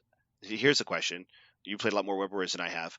Are you interested in playing Web Warriors if you also have a 19-point extract, and now your opponent picks 19, and are you automatically still playing this and excited about it? I think Web Warriors work at every point total. Well, I guess what I'm saying is, if your opponent plays 2 more models than you, can you still win? Well, they're not playing 2 more models than you. The original Web Warriors is 14. Obviously, you're using the 19 points. Right. Like, you're putting in more models, but yeah. I guess you just put in 2 more models and you're playing. Yeah, you just put characters. in 2 more controllers. Yeah. Yeah, so I guess Web Warriors feels great about this because they just automatically take it and your opponent has to work for it. And Swarm lists feel great with this because everybody's the same, but you just have more. Criminals are interesting because criminals don't count for anything on this mission again, which is probably why a lot of people like it. But again, any of the ones the criminals don't count on, the Web Warriors count like a son of a bitch on. So it's kind of damned if you do, damned if you don't. So I think what we're gonna get to if we're worried about scenario is you basically build your roster to beat either criminals or Web Warriors, and then you select your missions to beat the other. And so, as we've talked about, all the roly ones and stuff, the Web Warriors are much better on because they can clear the points. As criminals have a hard time clearing the points, but they can, and so they're kind of fighting uphill on it. So I think you go ahead. Think you kind of got to like pick your poison. Basically, it's like, am I going to play the missions that are bad for criminals or Web Warriors, or control lists and board not just Web Warriors and criminals, but board presence lists like criminals and control lists like Web Warriors. Right. You kind of got to pick your lane on what you're stronger versus in your roster, and then build your missions to counter the other. In my history playing a lot of attrition lists, generally speaking, you can usually build an attrition list to overwhelm criminals. Usually, and then you definitely play things like intrusions and demons downtown, so that the Web Warriors are going to have a harder time winning the blue. But I think that's the obvious go-to is I'll build an attrition list that can outfight criminals, and then I'll build all the fighty missions, so the Web Warriors. But also always keep in mind that your opponent's going to get one of theirs, so it's not going to be a perfect mission. Yes. It's just going to be not apocalyptically bad, unless you pick bad missions for your roster. Like when fucking Parker's running out of a sword base on X-Force. I'm like, what are you doing? I definitely did that because I did not know what I was doing. Do you remember the conversation we had? You're like, so what do you think I should play? I was like, that is literally the worst mission you could possibly play for your faction. And you're like, are you sure? I win all the time on this mission. I'm like, yeah, it's because you're playing new people that don't know what they're doing. Yeah. They've never even read this card before. Yep. That is why. Anyway, so be careful with this one, guys. Unless you're playing a go wide or a control list, I wouldn't even look at it. I would avoid it. But if you are doing one of those, take a look at it, get some practice. And we've done it, guys. We've come to the final secure mission. All right. This mission is called Mayor Fisk 2, Mayor Fisk Boogaloo. Terrigen Clouds sweep over city, guys. 20-point secure, place 2 Terrigen Mist Clouds, targets of opportunity on the points near the board edge on map Charlie. Players score 2 victory points for each Mist Cloud they secure in the cleanup phase. During the cleanup phase, Mist Clouds may move. Starting with the player with priority, each player places all Mist Clouds controlled by their opponent within 2 of their current position. Each token may be placed only once each round. The characters within 1 of these tokens after moving suffer 1 damage and poison. This is exactly verbatim Mayor Fisk, except the tokens aren't civilians and it's 20 points. And you gain poison instead of stun. Those are all of the things that are different. So anyone playing this mission is also playing Mayor Fisk. Anyone playing Mayor Fisk is also playing this mission, outside of extremely rare circumstances, but I think that's the correct answer. Are you, correct me if I'm wrong, but I feel like you're more excited to see Mayor Fisk than Terrigen Clouds for those lists, because poison is not nearly as fun a condition as some of those others that you might see. I disagree. I think everyone wants to see Terrigen just because they want to play 20 points with their potatoes. I see. Yeah. I think the 20 points is a legit thing, but I'm with Parker in that poison. When you catch it's important. a 4 damage hit and you collect the power and then you're poisoned, you're like, who gives a shit? But when you're just standing there and suddenly you're poisoned with no power gen, you're like, oh my god, it really sucks. Yeah. The problem is when you line up both, when you get poisoned and stunned, and then they stop attacking you, and you literally cannot get power. That's real bad. It's so frustrating. You're just like, I can't do anything. So you spend your turn shaking, and then you get stunned and poisoned again. And you're like, ugh. That's bad. It also, one of the is this, I'll have to go back and look, but your opponent is the one who decides where the damage and the poison goes? Yes, you place it when your opponent controls it. Right. Yes. So the criminal player is the one generally getting stunned. Yes, or poisoned rather. Yeah, in this case it's poison. Yeah. So I think a lot of people try and play this with Inhumans trying to be cute. The poison doesn't matter. Like it's cute when it matters, but you being immune to poison means that you're expecting to win these points, which is not what Inhumans do. Yeah, don't do that. Don't do that. Let's list the characters that like standing on points as Inhumans. Cool. Now that we've done that. Yeah. There's no one. It's so bad. Lockjaw? Come on now. Yeah, Lockjaw loves being on the He doesn't want to stand on the point. Oh, he loves it. He's so good at it. That's a joke. On a central point? That's a big-ass joke. He's fine. He's a good boy. Maybe by point you meant stop sign, and he's peeing on it, maybe. Yeah. No, there is Quicksilver. Ronan. Ronan's actually not. Oh, wait, no, Ronan's... He's an Inhuman. Yeah, Ronan's an Inhuman. Yeah, Ronan's the one. Ronan's the one. Mm-hmm. He's okay at it. He's not good. He's just okay at it. Yeah. That's the only problem with Inhumans. Really? Oh no, they have. There's only one problem. I take everything. Yeah, I was gonna say. There's many problems with Inhumans. Mostly that they're stupid and ugly. So that's one of the problems. The factions of like Mayor Fisk are definitely criminals because they just pile on it and they pile. Potato factions love it. Attrition factions love it. Control factions love it. It's just a weird circle of who wins in which situation. Like it's the vicious circle again, where it's like, well, the control lists probably beat the attrition list. The attrition list probably beat the potato list, and the potato list might beat the control list in the right situation. Have you ever seen this one where both points manage to get themselves near each other, and it's a giant fucking brawl? Because every turn they move towards each other, and it only takes 2 turns for them to be fairly close, and then it just becomes the black hole mosh pit, and everyone dies. Yeah, it gets heated. Yeah, I've had a few games like that. Yeah.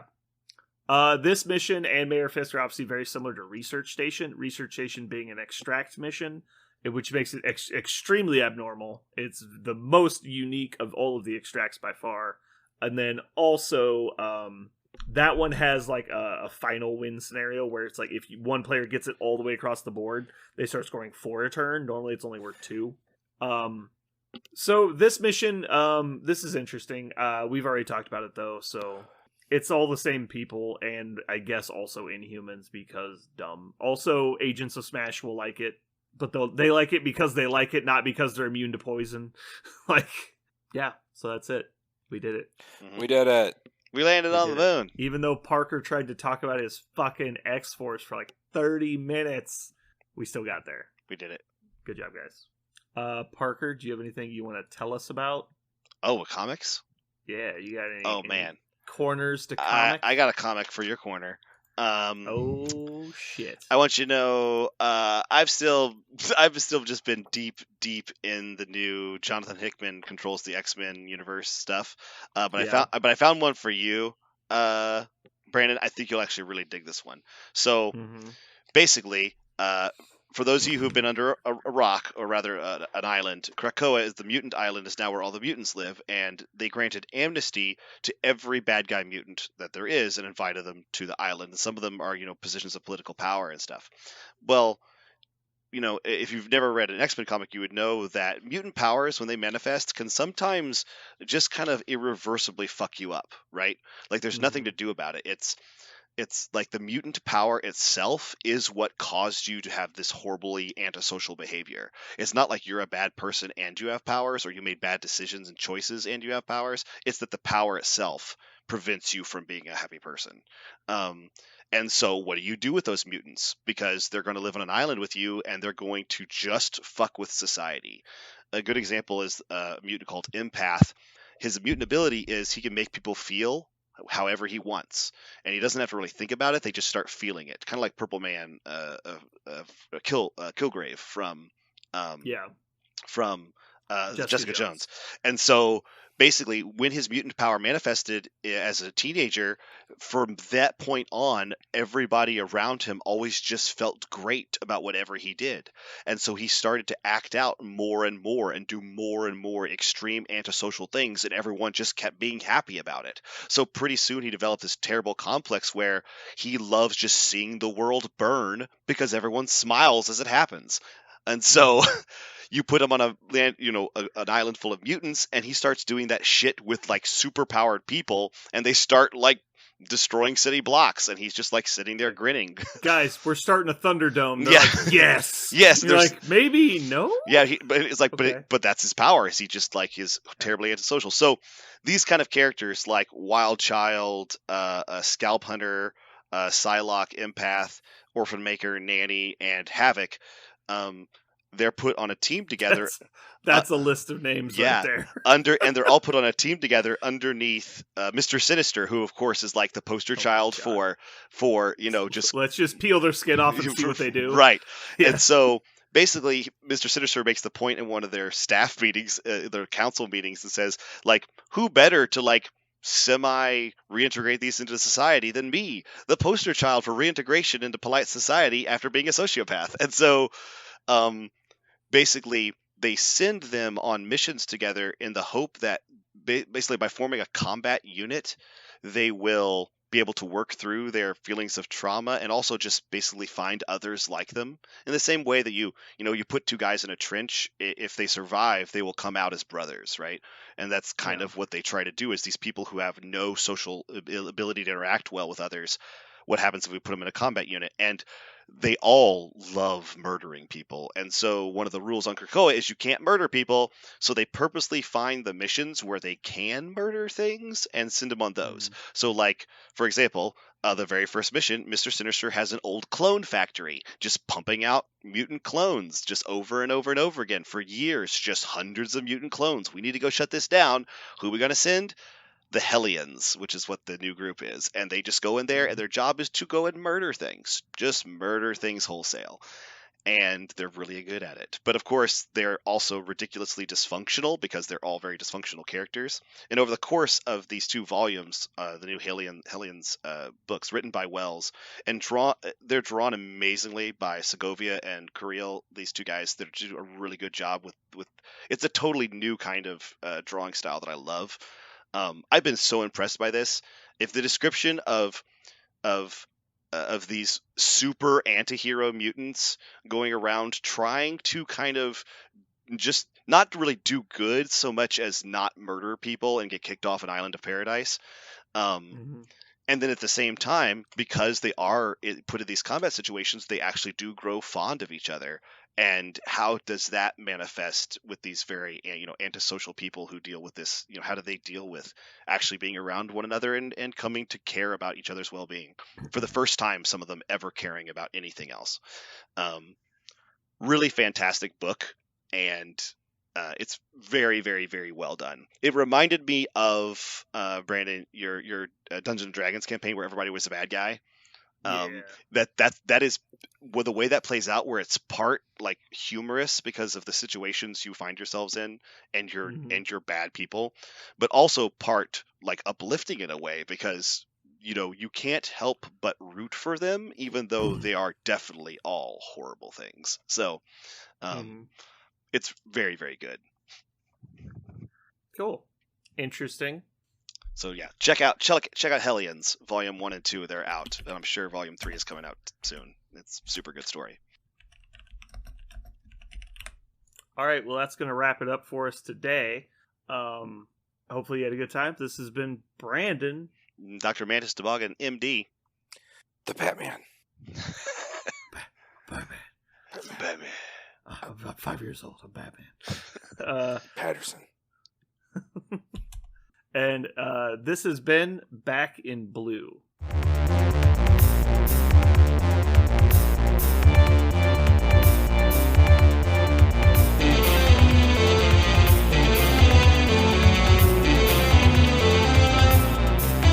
So what are we going to call this thing? I got it. Okay. Incredible, new, fantastic, astonishing, mighty, original, uncanny, sensational podcast. I'm just going to put down infamous.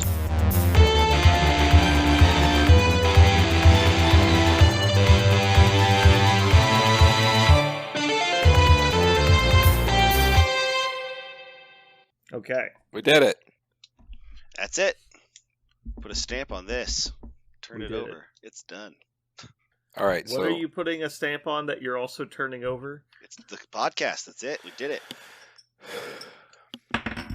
All I can think of is that commercial for what was it? I can't believe it's not butter. The turn the tub around commercial. Yeah. And it's like everyone's dancing in the supermarket, and they turn the tub around. It's not butter, and they're like, "Oh my god!" There was a really good bit. Was it Family Guy did a really good bit about I can't believe it's not butter? Someone I know they've done Fabio a couple times. Oh yeah, it was just like he freaks out. Can't believe it's not butter. I can't believe like and he was forced to believe it was butter, and something happens. I fucked up this joke, but I'm gonna find it. Real bad, like real bad. Yeah. Did you guys have obviously seen the JD Power commercials for like Chevy or whatever car company it is, right? But like JD Power is a company that they like sub-own that gives out car awards, which is why they've won all of them and people don't realize it because like no one knows what the fuck a JD Power award is. Right. But there was the spoof company where they like basically they go make like these mockumentary commercials about how they make commercials, and they did with the one for the JD Power. And so the company guy comes into the room of the not actors, air quotes, and he's like, "Guys, I have some crazy news to tell you." And they're all like edge of their seat, like, "Yeah, okay, what is it?" And he's like, "Chevy just won 15 consecutive JD Power awards." And everyone in the fucking room jumps up in the air, starts screaming, "Oh my god!" And the guy's like uncomfortable with how excited they are. Yeah. And it gets to the point where basically a brawl breaks out where they're just screaming at the top of their lungs and like breaking stuff. And he's like, "You guys are way more excited. I can't match this level of energy." And it's the point where they're like hitting each other and throwing each other through windows. They're like, "JD Power!" It just like breaks a window. Like, I don't understand. Yeah. It's very fun. I liked that one a lot. Yeah. I think you've shared that one with me before. There's also the one where they have the guy from Boston in the car commercial where they cover all the badges and try and have you guess what car it is. And they pull up the car, he's like, "That's a fucking Ford!" Yeah. Yeah. And the guy's like, "It has this feature. Fords suck." Like, he's just fucking railing on him. Yeah, he like the whole superimposed... commercial. It's like if real people were in the fucking commercial. Right. He like green screens himself into it, right? Yeah. I've seen those. Yeah. Fords suck. And then they like reveal the badge at the end and he just throws up. Yeah. Shit. All right. Well, I think pretty much everything's going awesome in our lives, if our listeners are wondering. Parker's definitely not sick. Jeremy's definitely not sick. Jeremy's definitely not working 80 hours a week. Definitely. And Parker, anything else going wrong? Did your house burn down this week? No, but... Bonus. That's... Count your blessings. Yeah. But there's quasi bad news, or perhaps good bad news. Just like anything, you want to make plans, right? You want to make plans to do something like go out with your wife on a trip over spring break, and somebody's got to watch your kids, and then one of them just gets violently ill, like with just enough time that maybe they'll recover, or maybe they'll just be sick the very, very last day that you can possibly turn around, and that's it. So you just have to stay home for a whole week with all your kids being well, and everything's done. So what you're saying is, if the kid's not well, but in time, you're going to come to Adepticon with me? And just leave your wife at home with the kids? Probably, because that's definitely what that means. Because I really want to go to Adepticon. I don't think I can do 2 weekends in a row of vacation, but I might ask for it, and she would actually probably be totally cool with that. She probably wouldn't care at all. But yeah, we'll see. That's actually a really interesting silver lining to that. There you go. Yeah, Jeremy, only person not going to Adepticon. If I go, it'll be a last minute thing. I mean, I wish you guys luck. Hopefully, you can go. That'd be great. I'm gonna send you so many selfies from Luz. Cool. Last time I heard, you were sure only going if one of us was going. And then basically every person he manages committed a felony. Now he works 90 hours a week. Well, I know why he's not going. I thought, who are you going with then? If we're not going. Me? Yeah. Aaron. Oh, I didn't know he was going. Okay, cool. So I did something this weekend.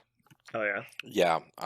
It's the unthinkable. I spent, I think it was like $75 to see a fucking movie at a movie theater. You did go on a date at a movie and it was awful? 2 adults, 2 children to go see Batman, which is, if you've heard the rumor is true. They've decided to make Batman the most expensive movie to buy a ticket for that has ever been created in the history of time. Wait, it's more expensive than a normal movie? Yes, yeah, they're doing an experience. There's a premium... Yeah, so... there's a premium price tag on a Batman movie. Yeah. Talk about waste of money. Is it because it's 3 hours long? Is that the reason? I mean, it could have been divided into 7 different movies, honestly. And all of them would be bad. It make no sense. No, I was going to do a quick non-spoiler review. Ready? Here we go. It's really long. Period. Hard stop. Really fucking long. Is it so long that they have a concessions intermission so you can get up and go buy more popcorn for your fucking kids? Thank God they don't. I would hate to add on another couple minutes. $120 movie. Jesus. I'm actually I asked you, how did your kids handle a 3-hour movie? They were fine. They love Batman. They're very much into it. Now, I will say this was an S&M bad guy. This motherfucker's wearing this crazy mask that is really creepy. It doesn't feel right most of the time. Yeah, the Riddler version in this Batman is super dark. Actually, the review of it would be it's a detective movie that happens to have Batman. That's it. It's super dark. Yeah. It reminds me of Seven, but not any good. The movie Seven's incredible. And it has that kind of gritty, everything's dark, everything's kind of dripping with water. There's crazy madness. Yeah, exactly. It's noir. And the bad guy even has a lot of similarities to kind of the insanity of the bad guy in Seven, which is a total ripoff. But whatevs. It's a Batman movie. Whatever. It reminds me of have you read Dark Halloween or any of those very detective graphic novels that they wrote? I have heard that's what it is. That's what I've heard.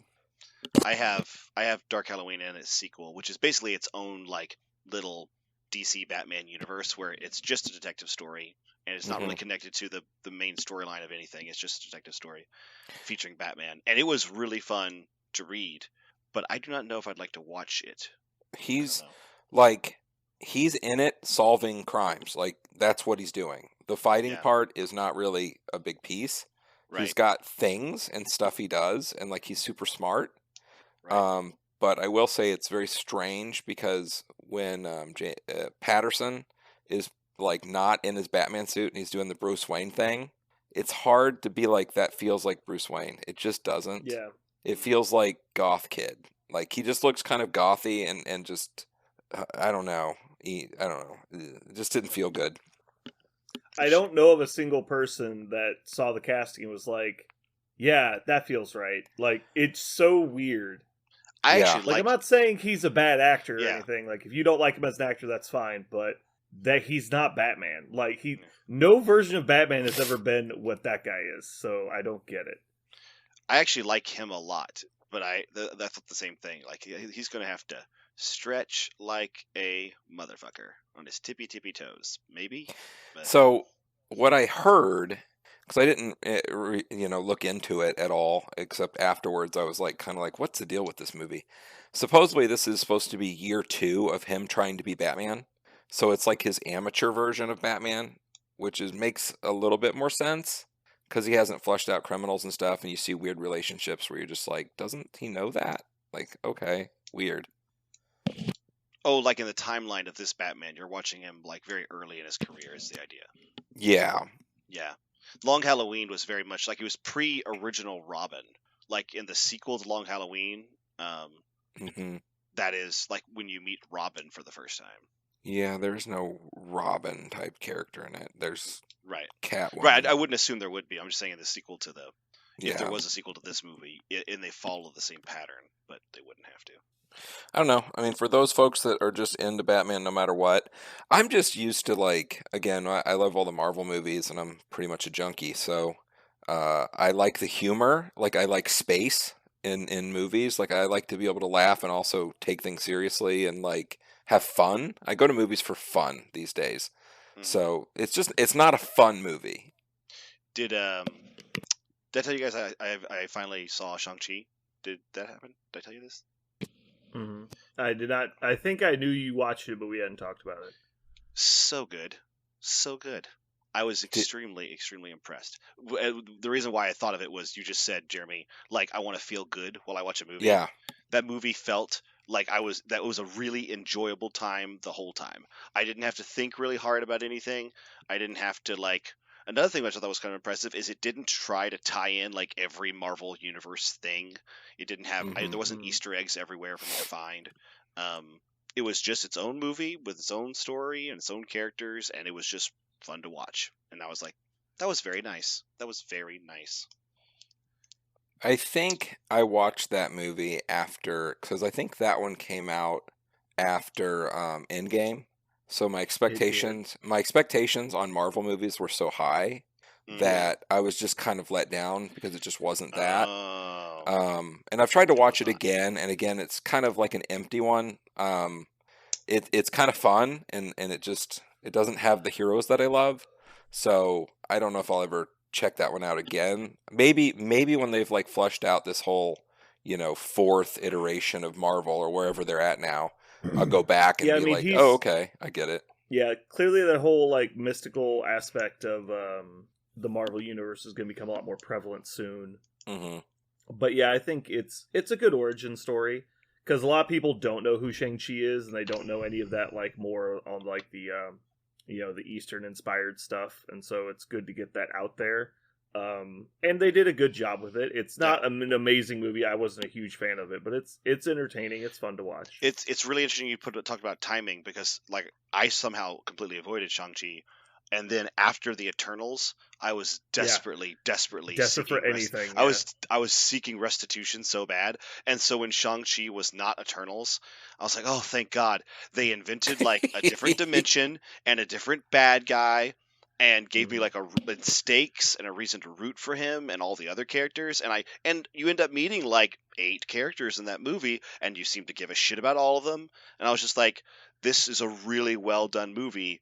The fuck, Eternals. You know what? Who gives a shit? Shang-Chi was fun. That's kind of the way I felt at the end. I was like, I was so mad about Eternals. This movie didn't make me hate Eternals more, but it did. It's like you said. If I would have watched this right after Endgame, I would have probably had very different expectations. Because this, after Eternals, felt like a breath of fresh air. Definitely. Yeah, I can imagine that. Man, that movie was bad. So is Wong the glue of the Marvel Universe? Like, is he just show up now in every single movie? I think he is the new Nick Fury, yes. Yeah. Because I think he's going to show up in, like, everything. And I think he's also going to be like Nick Fury, which is he doesn't ever really do much of anything. He's just around being the character that everybody sees, tying everybody together. I think that's 100% what Wong is now. He is. Parker, can you raise your mic a bit? It feels like it's drooped down, and I'm losing you a bit. How about that? Sound good? That seems better. Perfect. But yeah, I agree. I think Wong is 100% Nick Fury. He's going to be the cameo in every movie now. Mm-hmm. Yeah. Well, dude, he's the Sorcerer Supreme, of course. Apparently, yeah. When does Moon Knight come out? That's soon, right? Yeah. That came out 2 months ago. Whatever. You haven't watched it? No, I'm just kidding. I have no idea. I'm really behind on all that I want to say late March, early April. Yeah, I think it's soon. I think it's end of March, I think. And I didn't. Only we had a way to find this out. March 30th. That's what I'm doing. If only there were a way. That's right. I'm sitting next to Alexa. She could tell me. Yeah. We are literally interacting over the World Wide Web. Oh, like, that. If only we could find out how this works. Oh, I just found out there's going to be an Obi-Wan movie, by the way.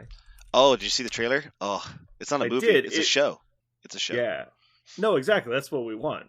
I want a Mandalorian, but for Obi-Wan. That's it. That's it. Just watch Obi-Wan do Obi-Wan stuff. I was actually really surprised they were going to do live-action Inquisitors, which is just straight out of Clone Wars. That actually kind of surprised the hell out of me. I thought they were going to create some new conflict for him, but just making it like the Inquisitor that we saw in the Clone Wars stuff. And what's Rebels. an Inquisitor? Inquisitor was after. It's in between the originals and the new ones. Right. So the idea is after Vader's got all chopped up, Palpatine basically made like a second rung of like Jedi hunters, because yes, Vader can do a good job, but he's already failed once. So basically Palpatine started making Vader's replacement in like totally different ways across different genres. He did like a biotechnologist to make like a bunch of biotech guys that could do Vader's job. Mm-hmm. And he also made the Inquisitors, which is a bunch of Jedi rejects and people with low self-esteem and manipulable basically. And he either turned them over to the dark side, or they were younglings that he trained in dark side techniques, and they were led by the Grand Inquisitor, which was this one guy who was just featured in the trailer. You saw he had like this red marks on a gray face. He's the Grand Inquisitor, and then there were other Inquisitors underneath him. I think I messed up the timeline. It's between the prequels and the originals, right? The prequels, yes, between the prequels and because it's when the Empire is rising, right? Between episode 3 between episode 3 and 4. So it would have happened in the. I misspoke when I said Clone Wars, the show. It would have been Rebels, the show. Rebels. Yeah, Rebels. Yeah, Rebels. So that's when we're introduced to them the first time. Honestly, the timeline is so fucked in my head at this point. I'm just like, because things come out in the opposite order. And right. It's such a mess that I have to sit down. I actually have to take like 10 seconds and think about it, because it's like we jump around so much. I'm like, it's Star Wars. Who cares? Like, it's all happening at the same time. Yeah. So because the whole thing only happens over the course of like 25, 30 years, like the entire Star Wars saga. Well, no, it'd be more than that, because technically we see Annie. Right, Annie's the kid when we meet him, and so he grows to old age, and then his son, well, how old, and then though? His son Luke grows to old age. Because he was in his 20s when Luke was born, like early 20s, wasn't he? Right. Obi-Wan's an old man, though, right? So, and he was like a teenager Luke, when it starts. Luke's maybe 20-ish. Okay, so yeah, my estimate was definitely on the low side. It's probably more like 50 to 70 years. Right. Yeah, something like that. For everything. But now, if you count Boba Fett, that's even, because Boba Fett's post Rebellion, right? No, it's not. Yeah, but it's before the new stuff. That's right. Yes, it is post Rebellion, before the new stuff. That's right. Yeah. Yeah, it's before the First Order. Yeah.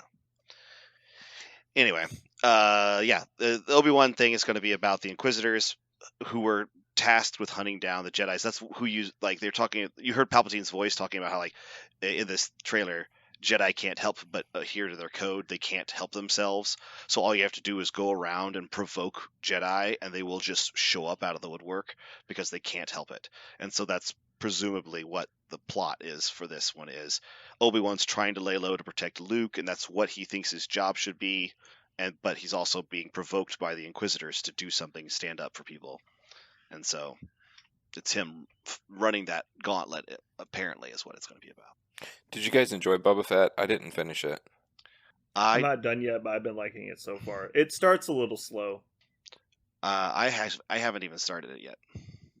I kind of feel like I got spoiled by Mandalorian. I think I really like that. Mandalorian starts pretty slow too.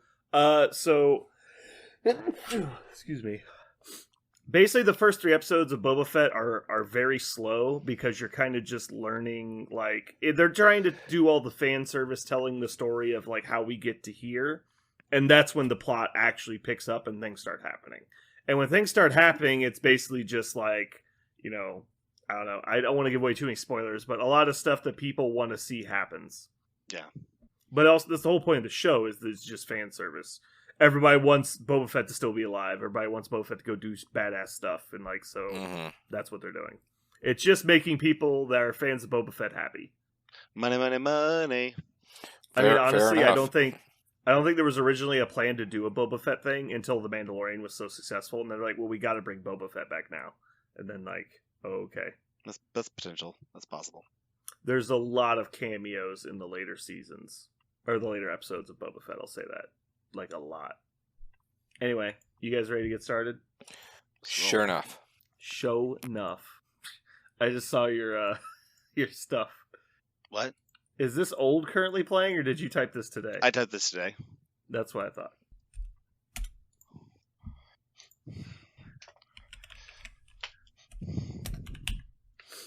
Oh, Parker.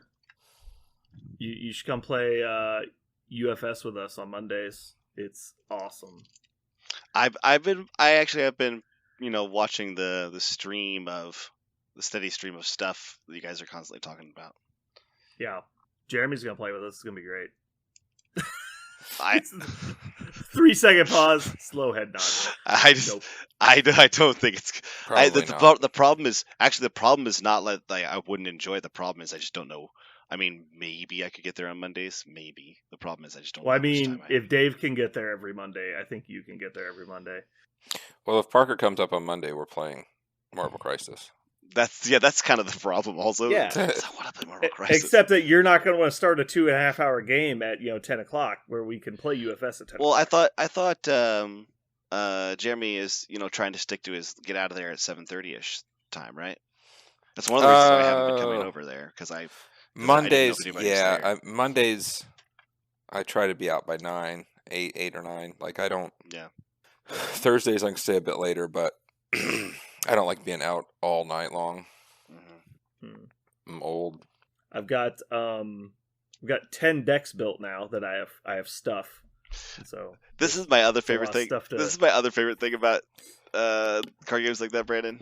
I'm sorry, I interrupted you.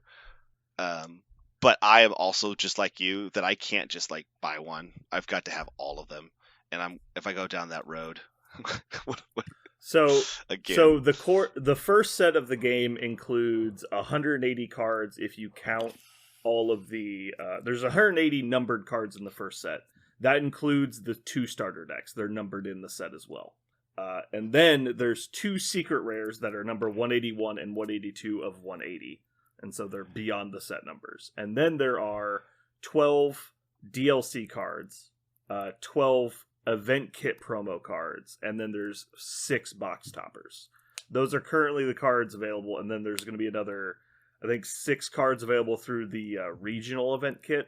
And so of all of those cards, I'm missing 11 to have a full play set of everything. And how many boxes did you buy? I bought 10, which is way too many. Nobody needs to buy that many.